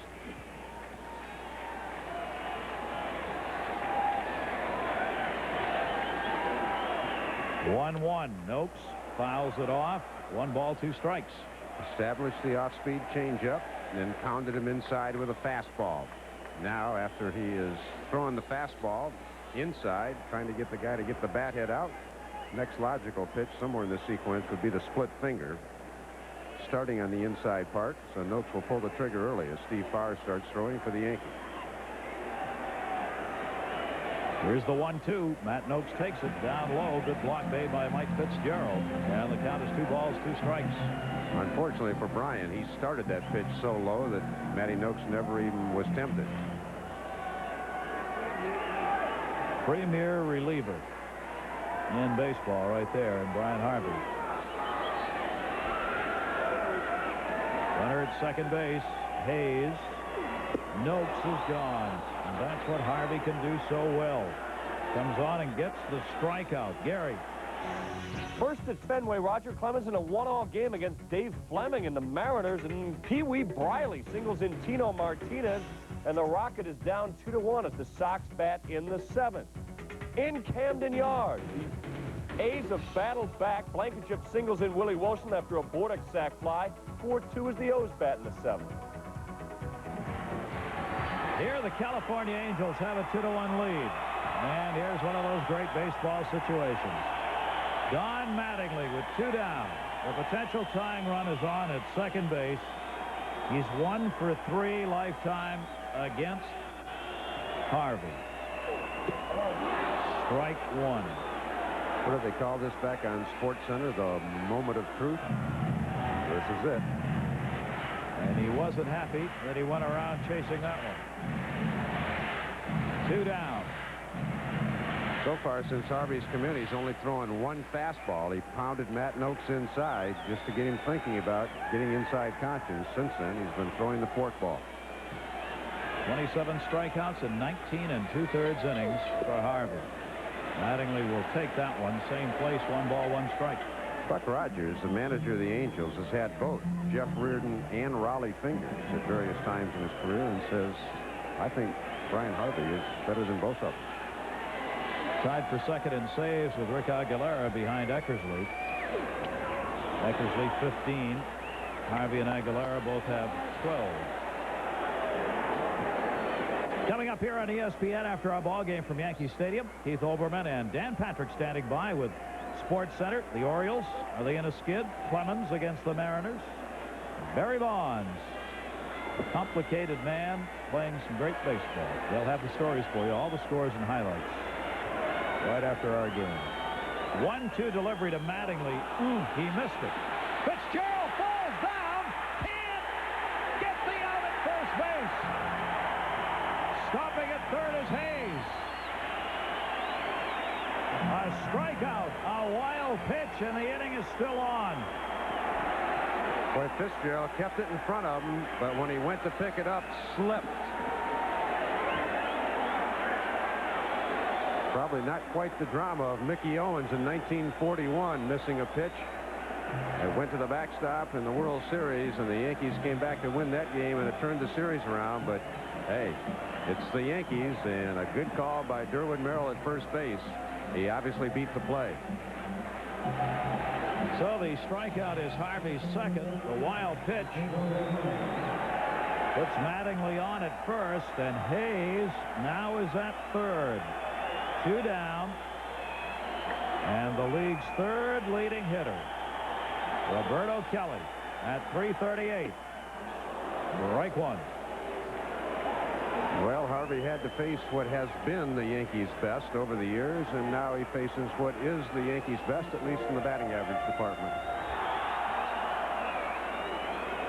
Kelly's 2 for 6 with 1 home run off Brian Harvey.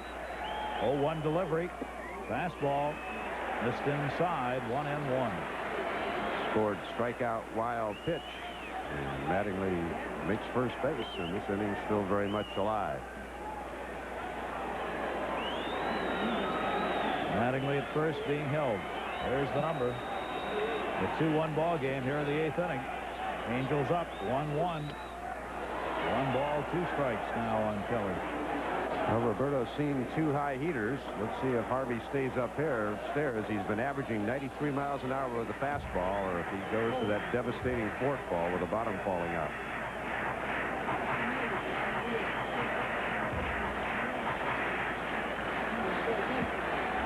He held opposing hitters to 144 with runners in scoring position last year.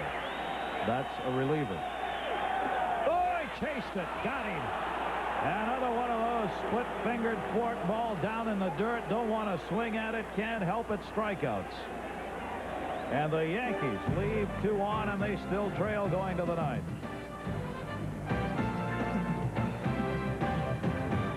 Yankee Stadium, Gary Thorne, Dave Campbell, and the 2-1 ball game continues as we go to the 9th inning. And it has been a pitcher's duel, but Kamenicki's gone and Farr is on. Well, Steve's numbers certainly not too shabby. That 1.00 ERA, the Yankee bullpen, like a year ago, has been very good in the early going.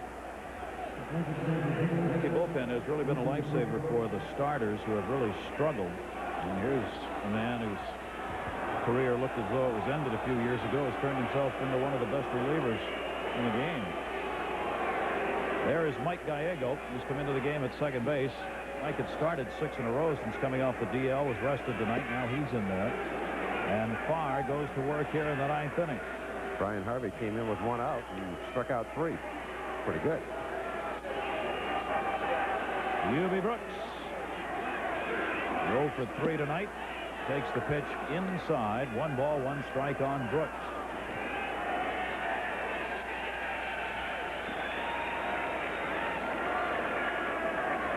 Angels want to add at least 1 more if they can here. Farr trying to hold them down so the Yankees will have their shot in the bottom half of the 9th inning. 3 strikeouts for Harvey, who came on. He actually struck the side out. And, of course, he had Mattingly reaching the wild pitch. Got the arm pretty well wrapped up, doesn't he? Ooh, breaking ball just skewed off the end of the bat. 1 and 2. Keeping her warm. Yankee Stadium, ESPN's Wednesday Night Baseball. Pitching matchup, Jim Abbott, Scott Kamenicki. Everything we could have wanted. And it's not decided yet. Fouled right straight back. Abbott a run over 7 1/3 on 3 hits. Walked 1, struck out 3. Scott Kamenicki, 8 innings, couple of runs, 5 hits. Struck out 6 and walked 3. The former roommates certainly put on a show here on the mound tonight. Steve Farr, the 1-2 delivery. Breaking ball again, just enough to stay alive as he fouls it off. Brooks reaching.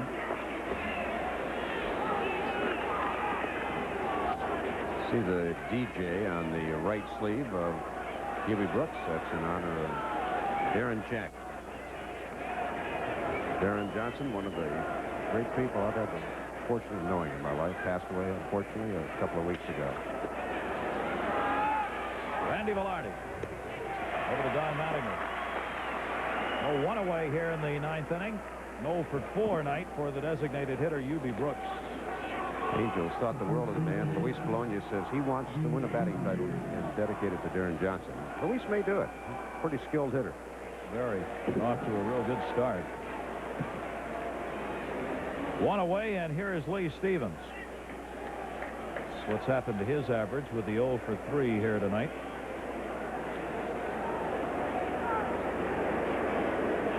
Farr with 1 down. This is outside.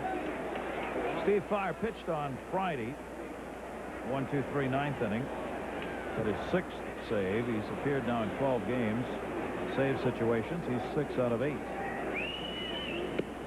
And up high to Stevens. Ball 2. 2 balls and no strikes.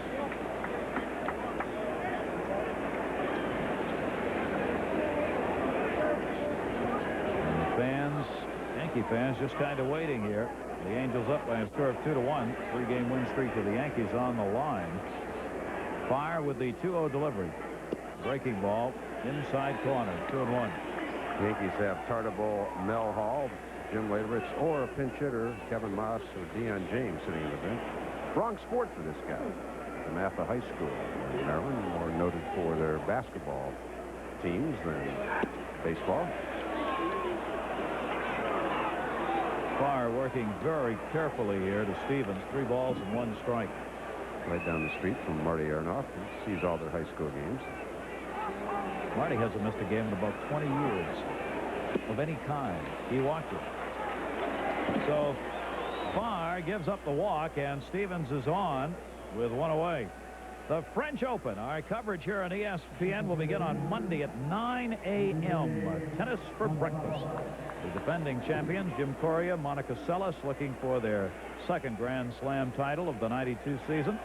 Seles looking for her 3rd straight French Open title. 9 o'clock Monday morning. Great breaking ball, and he had Gonzalez reaching. Rene's been betwixt and between tonight. He's been waving at the curveball and then taking the fastballs in the middle of the plate. Pulling the head off probably a little bit tonight, but he's been hitting well. 6-game hitting streak, and really has done a nice job filling in some holes for manager Buck Rogers and the Angels. Breaking ball, check swing, fouled off the upper deck facade by Rene Gonzalez, and he's behind on the count. No balls and 2 strikes. California Angels trying to get out of the funk they're in right now, having lost their first 2 games played here, seeing their overall team record go to the 500 mark. Asked Buck before the game, he said, "No, I'm not surprised. Right now we're playing 500 baseball, not the way we're hitting." Inside, almost had the right arm of Drew Coble, the home plate umpire. Not quite. 1-2. So when Buck left the West Coast coming on this 9-game trip, he told his team, he says, now we're really going to show the rest of the teams what we're made of. Unfortunately, at this point, the Angels are 1-4 on the trip, but are looking at a victory tonight. If they can add some here, and if or Brian Harvey can slam the door in the 9th.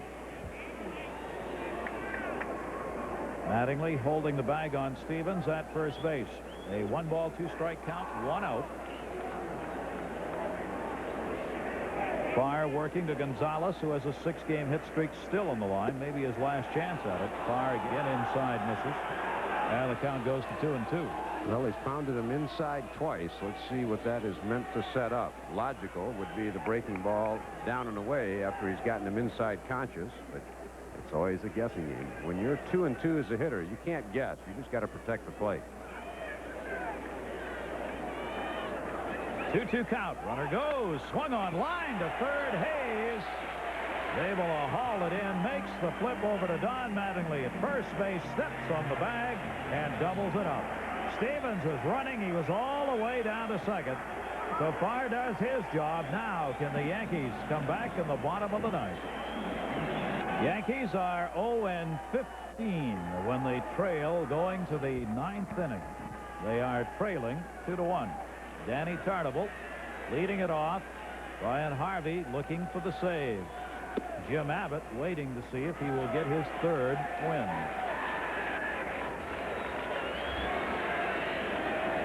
Harvey came on and struck the side out in the 8th inning.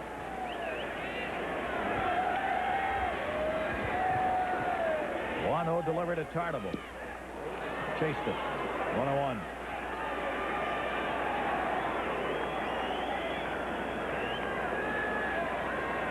Batting .247 on the season. Tartabull 1 for 3 in the times he has faced Brian Harvey. And that's the strike in the outside corner. Harvey setting him up with a first pitch inside, then moving away for the strike. Minnesota, Toronto, nobody can decide who wants the lead in that ball game. Here's the 1-2 delivery. Came back inside on him. Count stays at a ball and 2 strikes.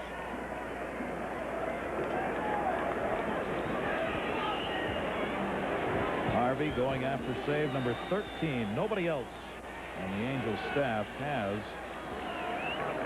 a save. Harvey, all of them. 1-2 delivered. Tartabull. Base hit into left field. Curtis will get it back in, and Tartabull has done his job. The leadoff man is on in the bottom of the 9th for the Yankees. Buck Rogers will pace.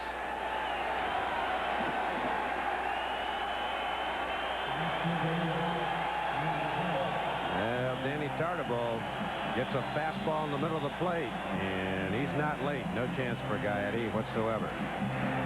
So the lead man on in the inning, the tying run, decision time for Showalter. You've got a guy up with number 2 in the league in RBIs. I don't think you bunt him here. I'm going to let Mel swing the bat here. Mel Hall 1 for 11 against Harvey. 1 on. Nobody out. Ball 1.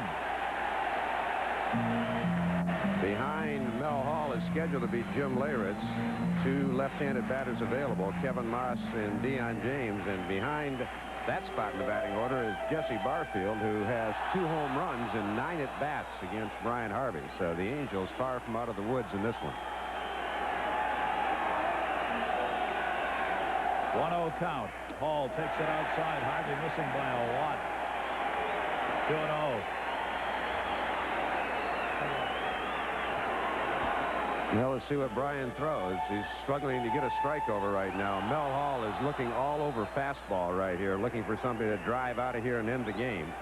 If Harvey goes fastball, he's going to try to keep it away and make Mel use a big part of the ballpark.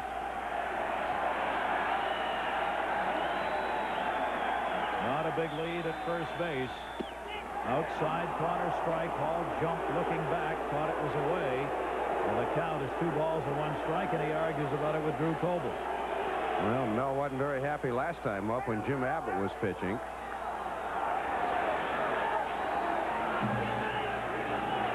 Close. Can't ever tell from the center field camera for sure. Brian Harvey will go to the back of the mound while Mel Hall regroups. 2 ball, 1 strike count. Carnival at first base. Hall could be 2. Garcina, they get the 1 ball. Wasn't it hard enough? Gonzalez takes the flip at second base. They get Tarnable. Hall is on the fielder's choice. Kevin Moss on his way out. He will be the pinch hitter. Very professional play by both DeSarcina and Gonzalez. They knew they couldn't get 2. They really took their time to make sure they didn't bobble it. So many times young players, in an attempt to make a double play that they really know have no chance on, will mess that play up and hurry it. DeSarcina comes in very casually and gives it to Rene Gonzalez, and Rene just gets off the bag wisely. Good heads-up play by both players. No chance for the double play on that ball. So 1 away. Runner remains at first base. And now we will see Kevin Moss. Moss has not had a hit in 4 at-bats against Brian Harvey. He did have a home run in last night's game. Kevin Moss is a pinch hitter, 4 for 7 with a home run and 2 RBIs. 1 swing of the bat could end this ball game in the Yankees' favor by this guy. That's what Buck Showalter is hoping right here.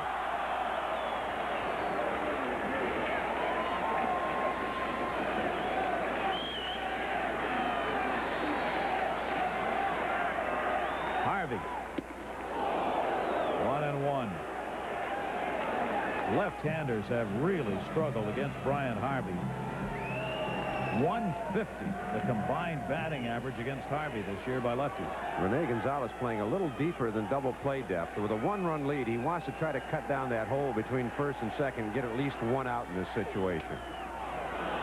And Harvey's ahead on the count. Ball and 2 strikes, fouled off by Kevin Moss. A pitcher's duel going right down to the final out here at Yankee Stadium. Gary Thorne and Dave Campbell on ESPN's Wednesday Night Baseball. Angels 2-5-1. The Yankees 1-4-0. The Yankees had the lead with a run in the 7th. The Angels got 2 in the 8th. Brian Harvey on for Jim Abbott to try and preserve the victory. 1-2 delivery. Moss, base hit into right field. Von Hayes down the line. On his way to third base. Hall, he'll be held, but the Yankees 2 in scoring position with 1 out.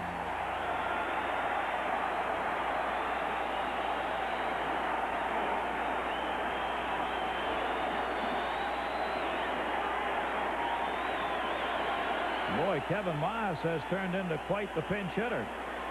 Well, Buck Rogers hasn't given the 4 sign yet to walk Jesse Barfield intentionally. I think you almost have to with his success against Harvey, the fact you have an open base. Von Hayes goes over and fleeces this back into the infield to keep Hall from scoring. But with this situation and the way Jesse Barfield has hit Brian Harvey, you'd almost have to think of putting him on, but it doesn't appear the Angels are going to do it. 3 for 9, 2 home runs off Harvey. For Jesse Barfield, infield charging in. Outside, ball 1. The danger you have right here, if you try to pitch around Barfield, is thought of a wild pitch. And you see Jesse hadn't done much with men in scoring position, but I still think this situation, you got to be awfully careful with Jesse Barfield with his history against Harvey. Infield drawn in, 1 down, 1-0 pitch. He stays away, 2 balls, no strikes.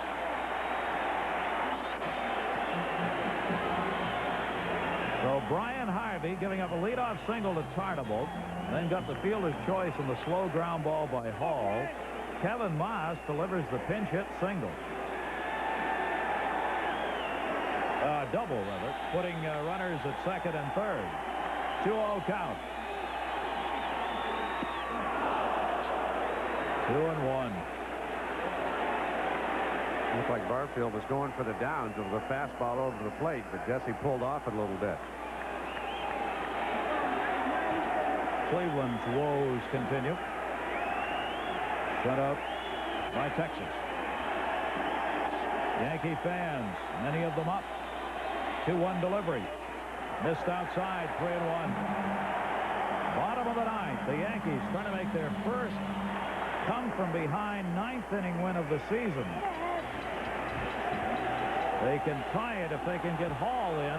They can win it if they can get Kevin Moss in.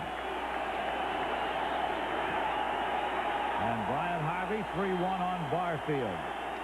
Swung on, hit in the air to center field. Felix back, makes the catch. Tagging up Mel Hall. The game is tied at 2.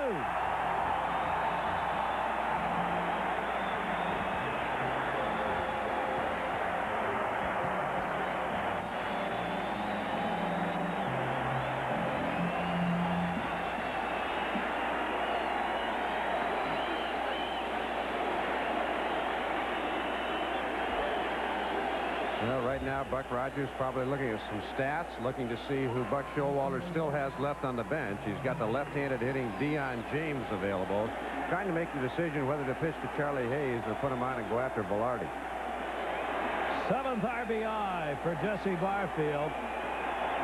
2 down. A base hit can still win it. Charlie Hayes. Strike 1. Boy, Barfield learned his lesson on the 2-0 pitch. He pulled off a fastball away. That time, Harvey tried to go away again, and Jesse Barfield just tried to hit it straight away, and he really rammed it. The Angels caught a break because it was at Junior Field. So the Yankees have come back to tie it here in the 9th inning. The 0-1 to center field. These teams played 10 innings last night, and they're at least going to do that again tonight. Harvey does not get the save work done. At the end of 9, California, New York tied at 2. Only the second time he has blown a save opportunity in 14 chances this year. So Jim Abbott can't win it. Neither can Scott Kamenicki. It's now up to the relievers, Farr and Harvey, for the moment. As the Yankees came back in the 9th inning, a run on a couple of hits, leaving one in scoring position. Last night, New York Yankees would come on to win it in 10 innings, 5-4. Stanley will do the catching now with Liritz out. Farr came on to face only 3 in the 9th inning, and he faces Gary Gaetti here in the 10th. Curtis and D. Sarcina do up for the California Angels. Steve Farr, ball 1 to Gaetti. The Angels have an off day tomorrow, so that could influence whether Harvey comes back out. But chances are he's throwing quite a few pitches. Chances are Buck Rogers will go to somebody else. Gaetti with a big cut. Gaetti's had a good offensive night tonight, couple of singles. That's good tonight, the way this pitching has been. And there's the somebody else. Chuck Prim.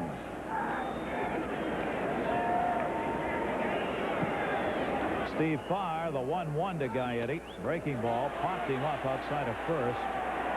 Stanley over. Oh! Chocolate or vanilla, Mike? I think that was a double cone.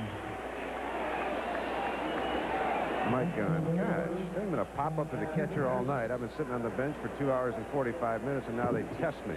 Yeah, just second grab. Routine.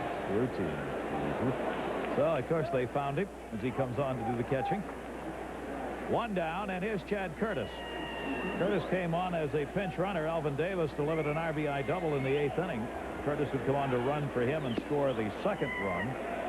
RBIs went to Alvin Davis and Luis Polonia in the 8th inning.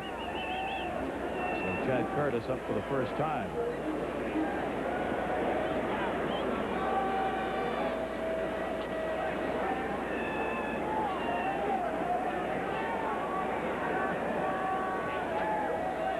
delivery by Farr. Upstairs, down the right field line, sends the fans after the baseball. 1 ball, 1 strike. Farr got away with a hanging breaking ball to Gary Gaetti. One of the things Buck Rogers talked about with Gaetti is he said he's been jumping at the ball both defensively and offensively. Sometimes you see that hanging curve, you just want to leave your feet. But you can get away with hanging curves now and then. Don't do it too often. Curtis had the same thing happen to him last night in the game. He entered the ball game late as Buck Rogers sent him in as a pinch hitter, and he stayed in. Tonight is pinch runner, and he stays in. Buck Rogers' team 1-2 in extra innings. The Yankees played their first extra inning game with their victory last night. Farr gets the corner. 2 balls, 2 strikes on Curtis.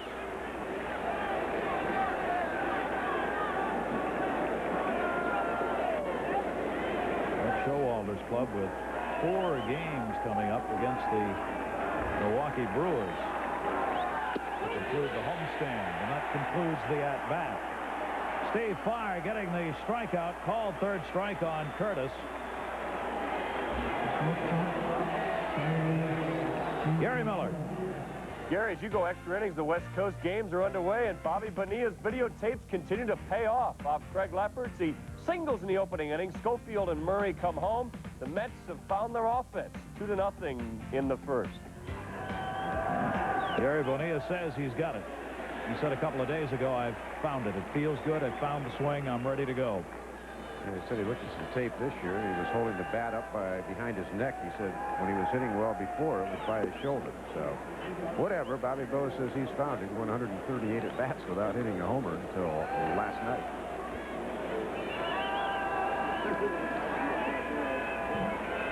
East Garcina has thrown a walk and will get on again with a base hit to center field. DeSarcina on, and Steve Farr gives up the single to the number 9 hitter with 2 down here in the 10th inning. And it will bring up Mike Fitzgerald. Fitzgerald batting in the leadoff spot after Luis Polonia had a couple of hits in 3 at-bats and was taken out of the game. The veteran catcher from the Montreal Expo organization, now with the California Angels. 2 down, 1 on. There's the numbers for Fitzgerald on the year. Remember about Buck Rogers and the delayed steal. Maybe not right at the beginning of the count, but if runner gets behind or the hitter gets behind Fitzgerald, Mike, even though with home run power, this is a tough park to hit home runs in unless you pull it right down the line. DeSarcina, 3 stolen bases, 5 opportunities. Being held by Mattingly. Breaking ball by Farr is there. Strike 1 on Mike Fitzgerald.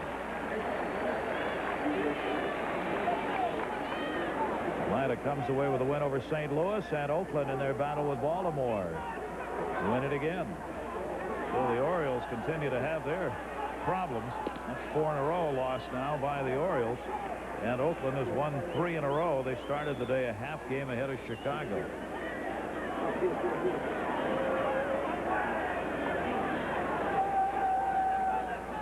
Farr.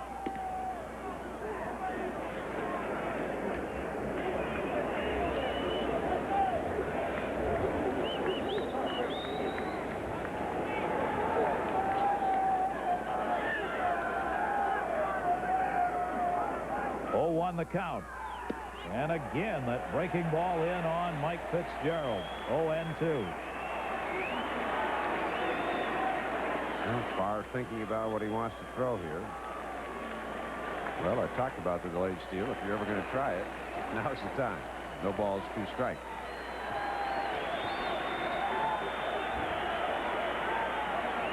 Oh, 2 down. Just in case he could get him leaning. Steve Farr spent 8 years minor league baseball in the Cleveland organization before he ever got a chance at the major league level, and got traded over to Kansas City. Now with the Yankees. Was a starter, now the reliever. 0-2 delivery, breaking ball, Fitzgerald to center field. Kelly's there. That'll do it.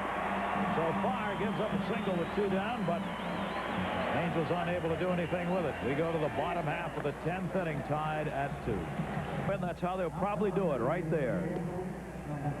We don't know who's going to win this thing. Tied at 2-2 going into the bottom half of the 10th inning, and the Yankees will see the third California pitcher as Brian Harvey's gone, working a couple of run on 2 hits. Walked none, struck out 3. Youngsters with some souvenirs there behind the dugout. Chuck Krim. Krim coming over in a trade with the Milwaukee Brewers in the offseason. Mike Fetters, one of the players going on to the Brewers. Struggled a little bit in the early going. The Angels have been trying to teach him a split finger pitch. They think he needs that additional pitch. Fastball slider needs to be very good with the control, not overpowering. Krim has been the workhorse on this staff for the California Angels, led the Brewers in appearances 4 consecutive seasons, and he's going to get a lot of work here. He was 8-5, 3 saves last year, working in 91 innings and 66 games. Randy Velarde takes the pitch down low, ball 1. Velarde batting 9th in the order. 229 on the season. Chuck Krim overhands it to short. Sarcina. 1 away. Hey, Chuck. And Krim gets that big first out. Mike Gallego will get his first at bat. Our storyline here tonight in this 2-2 game: Abbott, Kamenicki, non-decision. Abbott the no-hitter, 5 2/3. ERA dropped down again to 2.42. Kamenicki, great outing, but non-decision. Barfield, the sac fly that got this ball game tied up in the bottom half of the 9th inning. The Yankees, they got 1 in the 7th and 1 in the 9th. Send this game into extra innings. Liritz had the first RBI of the ball game, and the sac fly by Barfield the second. 1-0 delivery to Gallego is fouled off. 1-1. Last 4 years, Chuck Krim has seen opponents' batting average go upward and upward, from 247 gradually up to 305 last year. That's why the Angels think he may need that extra pitch. Krim's 1-1 to Gallego is a base hit.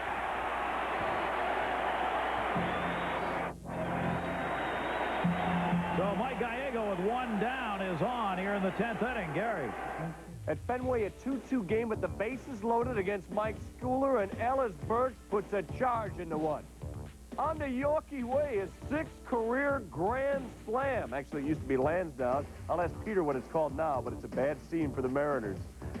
The Boston Red Sox have not been hitting home runs of any kind this year.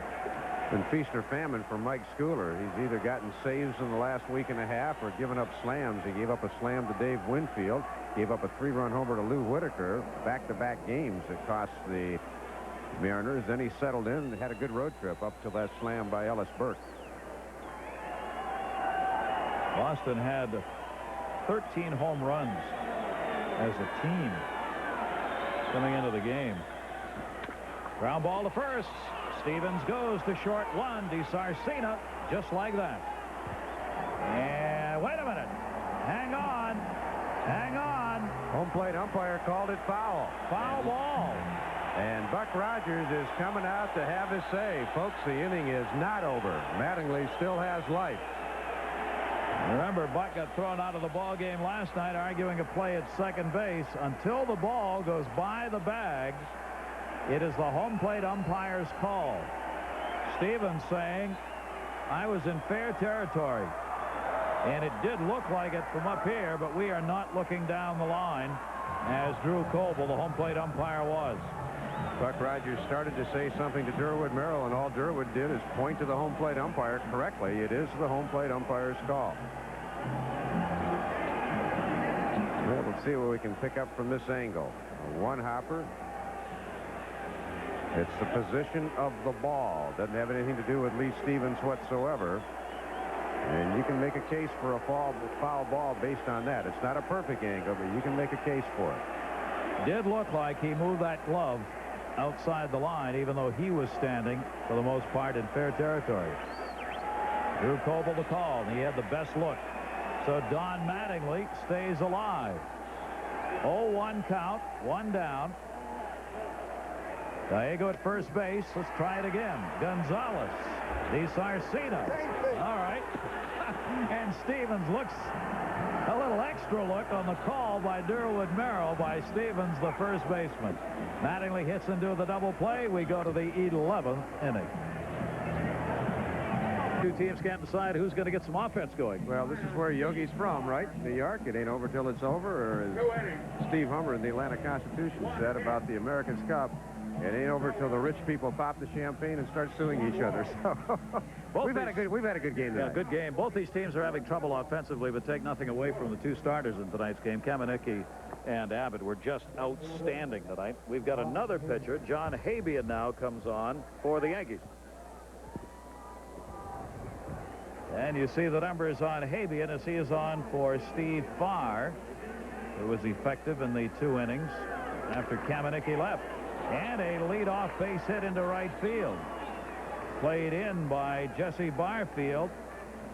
So Vaughn Hayes delivers a leadoff single in the 11th inning. That's his first hit of the night. Habian greeted rather rudely. And let's see how the California Angels will play this. They have Junior Felix batting third, then the designated hitter U.B. Brooks due up. There is Junior Felix.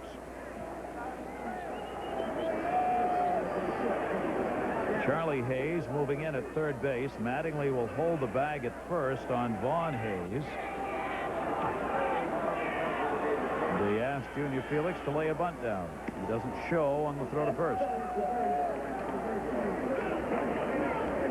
Felix has this season 2 sacrifice bunts, 3 sacrifice flies. Habian keeping Vaughn Hayes close at first.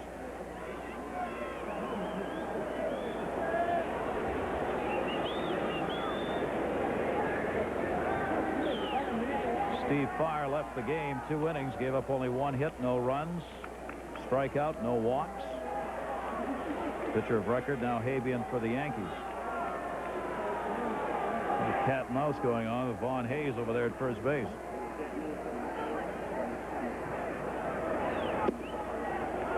Junior Felix lays off the pitch, high and away, ball 1. Well, Habian, by going over to first base, it served 2 purposes. One is to make sure you keep Vaughn Hayes in check.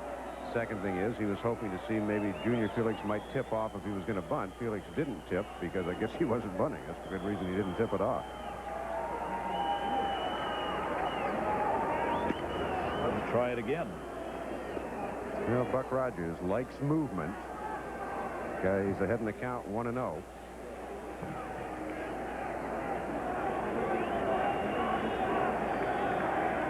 Habian more throws to first than to the plate thus far. It's 4 of them. Also showed a pretty good move right there. Vaughn Hayes coming over from the National League probably had not seen that one, and that was a quick move. Habian ended up 4-2, a couple of saves last year. 90 innings worked, 66 games. Base hit into right field, hit hard by Junior Felix. Vaughn Hayes will stop at second base. And the Angels have the first 2 on here in the 11th inning. Gary. Taking to Jack Murphy Stadium where Bonilla knocked in 2, but Fred McGriff answers. Wally Whitehurst starting in the place of Brett Saberhagen gives up this crushing double. Oscar Azokar scores. Gary Sheffield's home. The Pods have tied it as the Mets bat in the second. Back to you. If you're going to beat the Padres, you better throw somebody out in that mound that's got good stuff, because the mediocre pitching, they eat their lunch. Well, I'll tell you, what a start they are off to. They may be the surprise team of the National League right now. Tony Gwynn second in batting. Fernandez 5th. Gary Sheffield 8th. 3 of the top 10. Yeah, and then you throw the crime dog, Fred McGriff, in behind those 3. Ducks on the pond. Long ball hitter McGriff with 11 home runs, tied with Barry Bonds for the lead in homers in the National League. What do they call the top 4? Well, Kevin Kernan, the writer for the Union, I kind of liked his. He called them the 4 tops. It's top of the order. That's not bad. Tops. Call them the Fab 4. they keep going, they'll be coming up with all kinds of nicknames. Fearsome Foursome. Fearsome Foursome, yeah. Sooner or later. Hubie Brooks batting .228, 2 on. Nobody out. And everybody trying to figure out what is it Hubie Brooks is going to do right here. Well, he put the ball down. Mattingly and Hayes at first and third have moved in more than halfway. Stevens is the on-deck batter. Habian. Strike one.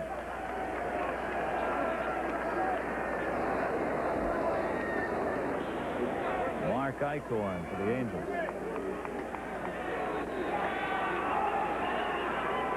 Took an L last night in relief. Right back up again tonight. He's got the rubber arm, though. He can pitch a lot.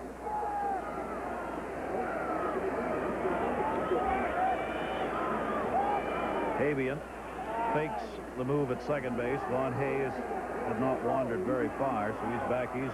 Well, once again, I think all Habian's trying to do is get a read if maybe Hubie Brooks might be bunting. Lifts up that front foot, trying to see if Hubie's showing anything. So far, Brooks is not showing bunt. Ooh. Nasty pitch. Way out of the strike zone, but Hubie Brooks could not stay off it, and it's 0-2. Well, a good manager will know his personnel, and Buck Rogers probably figuring that Hubie Brooks, because he's been an RBI guy all his life, probably isn't too good at the sacrifice bunt. So Buck says, I try not to make my guys do things that I know they don't do well, and good managers do that. Hubie Brooks has not faced Habian before. Down on the count 0-2. Bay double play. Velarde, Gallego to Mattingly. They get the 2. Von Hayes moves over to third base. But Hubie Brooks hits into the double play. Well, they're going to have to get it done with 2 down. Well, Buck Showalter, just what the doctor ordered. Habian made a quality pitch, 0-2. Hubie Brooks had to reach. He hit it hard, but right at Randy Velarde. Mike Stanley out to talk with Habian. They have the left-handed hitting Lee Stevens up with the right-handed hitting Rene Gonzalez behind. Situation here where you don't have to let Stevens have anything too fat, and it looks like they're just going to put Stevens on and go after Rene. Hubie Brooks grounding into his 4th double play of the year. Glove being held out by Mike Stanley. Habian will give up the intentional pass here. Yankees' 4th double play of the night. They came in leading the American League in double play. So again, just part of the improvement of the New York Yankees. Better infield defense, better overall defense.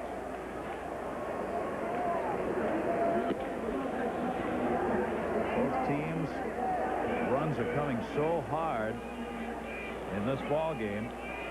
The strategy being taken at every chance to try and deny the offense. There's the intentional pass. Stevens goes down to first. Von Hayes remains on at third base, and Rene Gonzalez will be coming to the plate with 2 down. Game tied at 2-2 in the 11th. Buck Showalter out to talk to his club, and in this situation, runners on first and third, he called his entire infield in. I think the thing they're discussing here is if for some reason Lee Stevens should take off for second base, how are we going to defense it? A lot of different options. You can fake a throw to second and throw down to third, thinking maybe the runner gets too far off there. You can throw back to the pitcher. You can throw through to second. But Buck just wanted to get everybody on the same wavelength, and when he called his infield in, that's pretty much assured that's what he was talking about. Von Hayes, the lead runner at third, and Lee Stevens at first. 2 down. That has all been taken care of, and here is Rene Gonzalez. Outstanding numbers with runners in scoring position. He has a chance to continue his hit streak, which is at 6 games after taking the 0 for 3 through the first 9. Habian steps off. Charlie Hayes playing about 3 steps back at third base. Gonzalez spots that. He could dump a bunt down. Certainly wouldn't be a squeeze with 2 outs, but the runner at third's got to be alert. Center field. Kelly makes the catch. And the fans at Yankee Stadium up for Roberto Kelly, who helps out John Habian. The first 2 hitters on in the 11th inning for the Angels. They do not score. Boy, Rene got all of it, but you see Kelly getting a great jump. and makes the catch. This game tied at 2-2. Yankees coming up. Here's, boy, it's Roberto Kelly. Ground ball to short. De Sarcina. Oh, he got him, and they're going to argue about that one. Ed Napoleon, the first base coach, is out. Here comes Showalter. Durwood Merrill making the call on a very close play. Well, I'll say one thing. Durwood was emphatic. Home plate umpire Drew Coble comes down and kind of talks Ed Napoleon back to the first base box. He said, hey, we don't need two guys picking on him. Buck's out there talking to him. Roberto Kelly was short. He had a base hit, and he whipped the helmet into the dugout as he went back. De Sarcina goes to the hole. This is the play that he separates the great shortstops from the mediocre. Did he? Can't tell from that angle.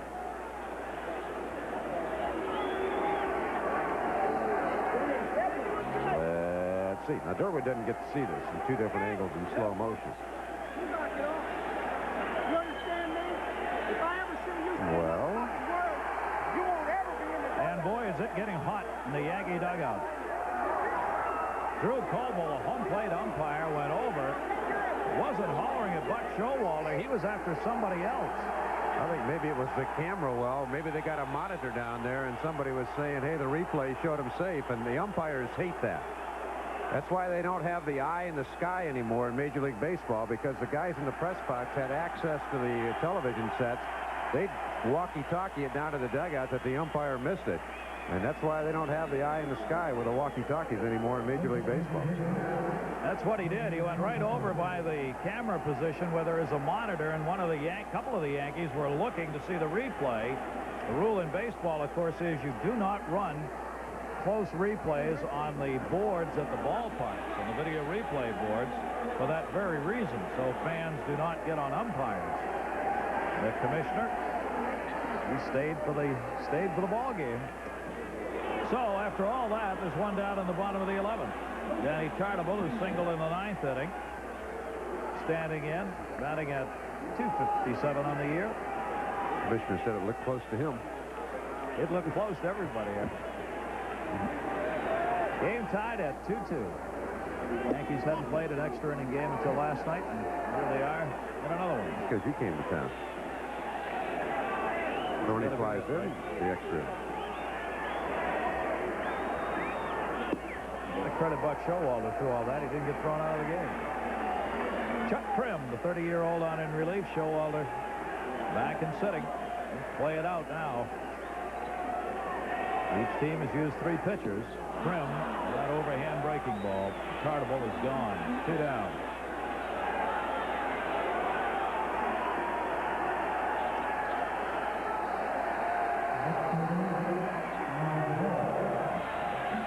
Looks like a curveball from Chuck Prim. Bottom fell out, but I think it had too big a break to be a split finger. So you're right, this was a curve, Gary. Base is empty, 2 down. Here's Hall. His 7-game hit streak has not been extended here. 0 for 4. Chuck Prim welcomes him. Fly high.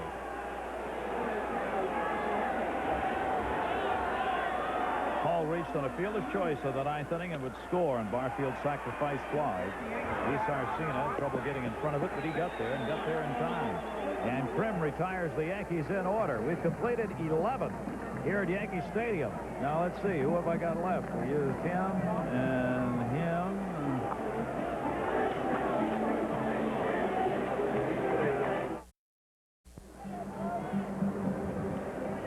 Yeah, but the crew gets overtime. So whenever we do this, it's for the crew. Yeah, the cheering in the truck was That's right. enormous. Absolutely. Sports Center coming up when we are done here at Yankee Stadium. The Baltimore Orioles continue to have their problems. Roger Clemens on the mound against the Mariners. Chance for another W. And more on Barry Bonds, who somebody thinks is a complicated man. More time for Oberman and Patrick to work on their ad-libs, too. Rewrite. Or shorten the script. We We go to the 12th. Habian gave up two leadoff singles. Von Hayes and then Felix, first two up in the 11th inning. He got out of it. Help of a double play, 6-4-3. And he faces Gary Gaetti. Notorious first ball hitter, Gary Gaetti. 2 for 4, 2 singles in this game. Habian gets the strike in on Gaetti. Gary right down the horn. Pull the plug.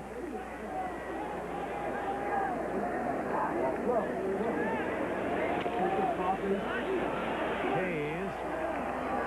Foul ball. Wasn't it? Yes. Yes. That one called by the third base umpire.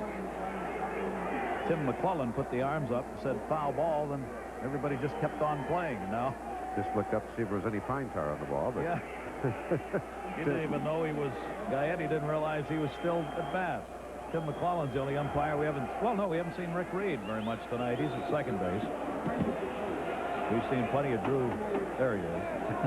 Drew Coble and Derwood Merrill have been in on it tonight at home and first. either we're following this umpiring crew around or they're following us. One or the other. We've seen them everywhere. Had them in Texas last Wednesday. I had them in Oakland the Friday before that. I had them in Boston last Friday. Here's the 0-2 delivery. Jammed him inside. Had one to show and did on Gaetti. Habian the count now, ball and 2 strikes.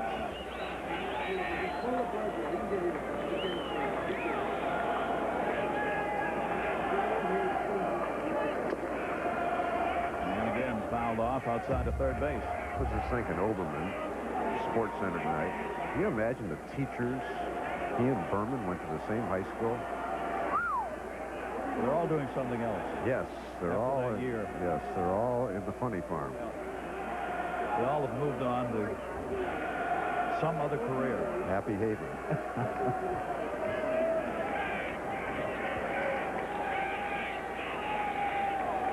Habian to Gaetti. He's going to get Charlie Hayes to field one yet. That's a fair ball. Nice throw made. Gaetti retired. One away. Gary Miller. They're through at Fenway Park, but Jeff Reardon pitching in the ninth with 2 on, 2 in, 2 out, and Edgar Martinez flies out. Save number 337. He's now 5 shy of Raleigh Fingers. Clemens wins his 6th, 6-4.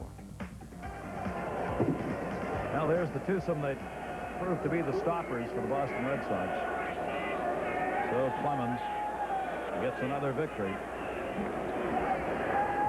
And the Red Sox continue to move it on. There we go. They check it first. Derwood Merrill says yes. Chad Curtis getting his second at bat. He struck out his first time up.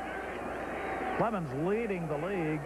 1.64 starting today in the earned run average, and in strikeouts with 61, and second in opponent's batting average at 194.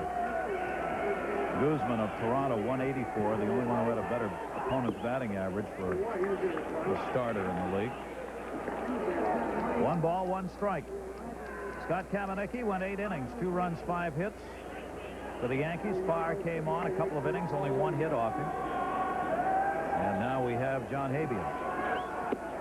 Inside corner, 1 and 2. You mentioned Juan Guzman. I guess one of the charms of baseball is the imprecise nature of scouting. I mean, I have so much respect for baseball scouts. It's so tough to ferret out the great ones. But after the 1990 season, Toronto exposed him to the draft, and not one major league team took him in the Rule 5 draft. But hey, sometimes when guys come, they come real quickly, and that was the case of Guzman. Nice piece of hitting by Chad Curtis. He worked the count to a disadvantage. Gets the base hit. Gary. Bottom of the 9th at Skydome, 7-7 with 2 on for Joe Carter. Rick Aguilera gets the ground ball. Gagne and Knobloch turn it. They've gone to extra innings as he gets out of it with a double play. Back to Yankee Stadium. And they both deserved extra innings there. Yeah, misery loves company. Welcome aboard, guys. Chad Curtis on with a base hit. The Angels have 9 hits in the game. 2 9-1 for the Angels. 2 6-0 for the Yankees. And here's Gary DiSarcina again. Well, if this isn't a running situation for Buck Rogers, we have not had one all night. Said a couple of times he would probably start runners, hasn't, but with one out and a speedster like Curtis up and a contact man, this situation begging for a hit and run. Curtis 5 for 9 in stealing bases this season. Either this situation is, or I'm begging for a hit and run. Either way. Either way. Either way. Stanley hasn't done a lot of work behind the plate. He hasn't thrown anybody out 0 for 6 against base runners. Ball 1. Well, I mentioned earlier, one flaw in the Yankees. None of their catchers throw well. Larritz or Matty Noakes or Mike Stanley. Stanley had a bad record down with Texas as well, but that's a tough staff to throw with because even though Ivan Rodriguez, he defies that because he's got such a great arm. Normal catchers aren't going to throw too many out with those slow deliveries the Ranger pitcher has. Chad Curtis at first with Mattingly. And I do believe we are in Texas next Wednesday, and Mr. Ryan is scheduled to pitch, barring rainouts and injuries and all that stuff. Popped him up. Shortstop. Velarde. 2 down. 2 down, 1 on, and do you know the answer? Named the only Angel to hit at least one home run in all 3 of the team's home parks. Wrigley Field, they were there in 1961. Wrigley Field, Los Angeles. Dodger Stadium for 4 years and moved into Anaheim Stadium in 1966. Only one Angel.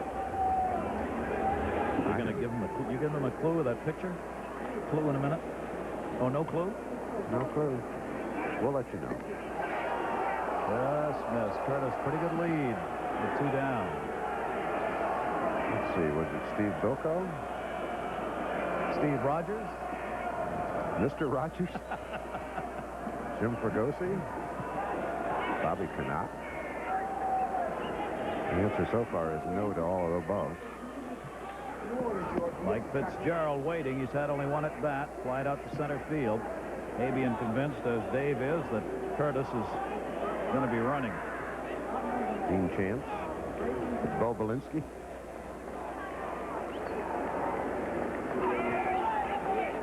We've found the clue, but there are 2 down here, so we probably won't get to it. Habian steps off. Chad looked like he was going. Chad, don't look like a hunting dog at point.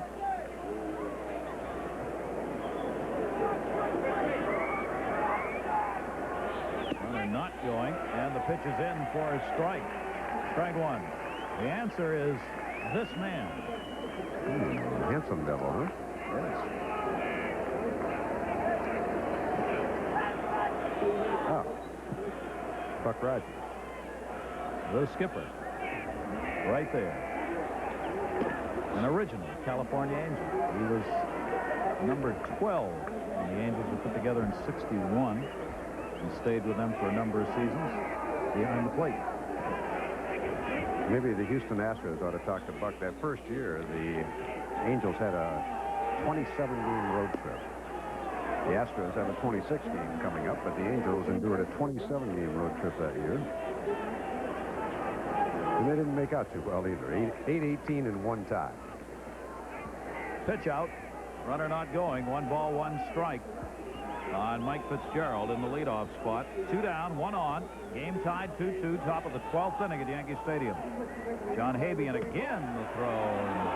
Close on Curtis. Today, Habian's got a very quick move to first base, and he's also very quick to home plate. He's got kind of that set of Jim Kotz at one time, kind of that half squat, but he's very quick to both first base and the plate.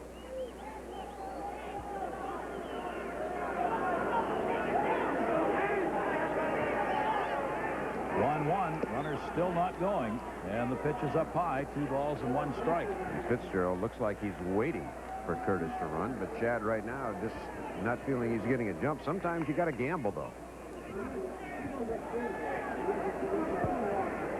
It's really hard to believe you wouldn't want to take off here. 2 down, 2-1 the count. Curtis with the dirty uniform again back in.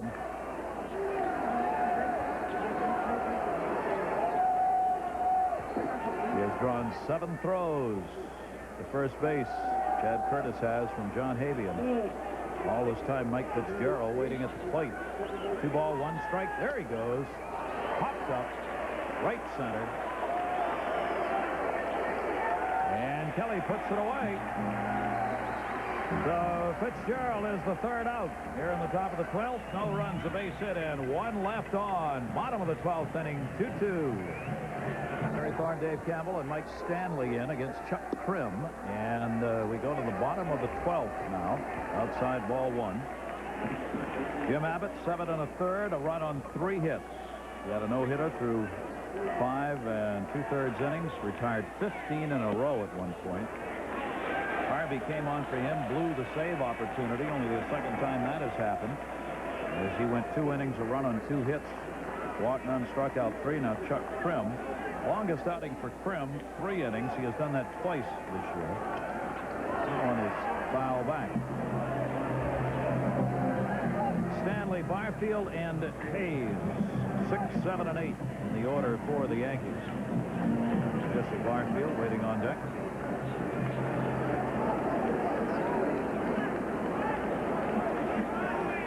Chuck Krim, the 2-1 delivery. Foul tip out of Fitzgerald's mitt. 2 balls, 2 strikes.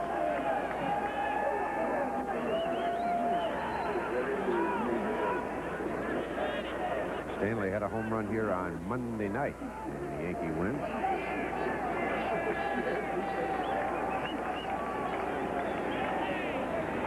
2-2 delivery to him. Breaking ball missed up high, heading full, but didn't get it on the strike zone, and Krim goes full. 3 balls and 2 strikes for the leadoff batter here in the 12th inning. This has been a good position in the Yankee lineup. Double by Moss as a pinch hitter, an RBI single by Liritz, who started in this spot. Not this time.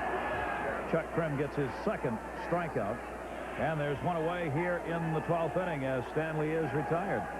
John Miller, Joe Morgan, ESPN Sunday Night Baseball, 8 o'clock this week, Tiger Stadium, where you'll see Cecil Fielder and those Tigers playing host to Kirby Puckett and the world champion Minnesota Twins. That's the Tigers and the Twins, 8 o'clock on Sunday.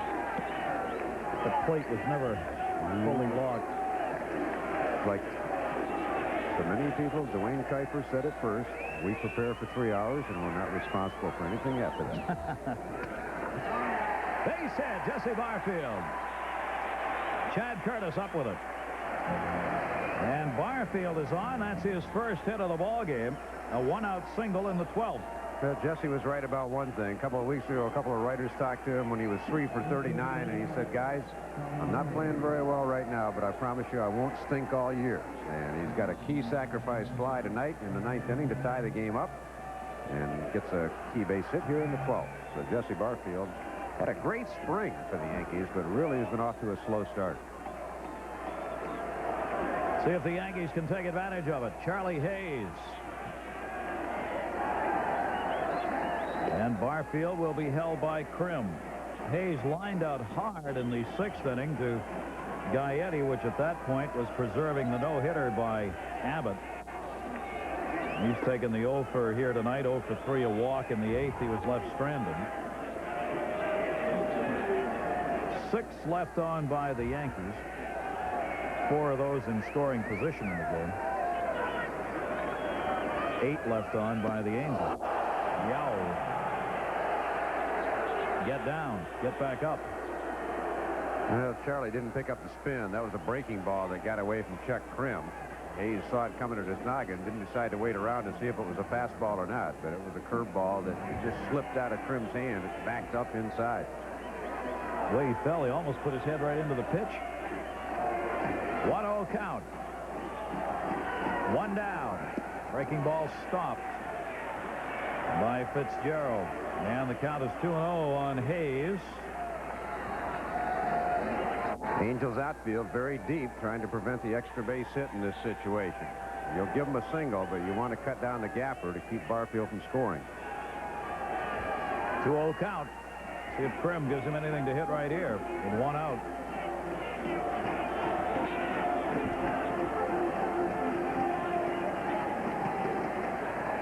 Now, California Angels mighty happy they've got a day off tomorrow. That one, left center field, towards the gap, hits in the gap. They roll all the way to the wall.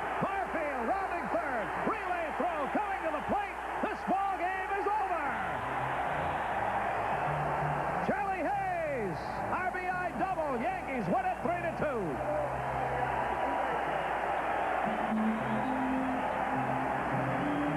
Well, the Angels did everything right defensively. They had the outfield back, but Charlie Hayes hit a bullet to the alley, and nobody could catch up as it rolled all the way to the 399 sign. And the Yankees have won 7 of 8, 2 comeback victories in a row. They were down 4-3 in the 8th inning last night, came back to win it. And for the California Angels, a 1-5 road trip so far, and they fall below 500. California's now 4-10 in one-run games this year. The Yankees 8-4. Charlie Hayes, the RBI double. Well, it was a 2-0 pitch, and Krim didn't want to walk him, but he got it right in the wheelhouse, and Charlie unloaded up the gap. Yankees with that hit have now swept the series. They have won 4 in a row, taking 3 from California. The commissioner, Fay Vincent. He stayed for the whole game. Winning pitcher Habey 2-1. Krim the loser 1-2. And our final score, the Yankees over the Angels in 12, 3-2. For Dave Campbell and all of our crew, this is Gary Thorne from Yankee Stadium in New York. Thank you for joining us. Stay tuned. Sports Center coming up next. Good night, everybody.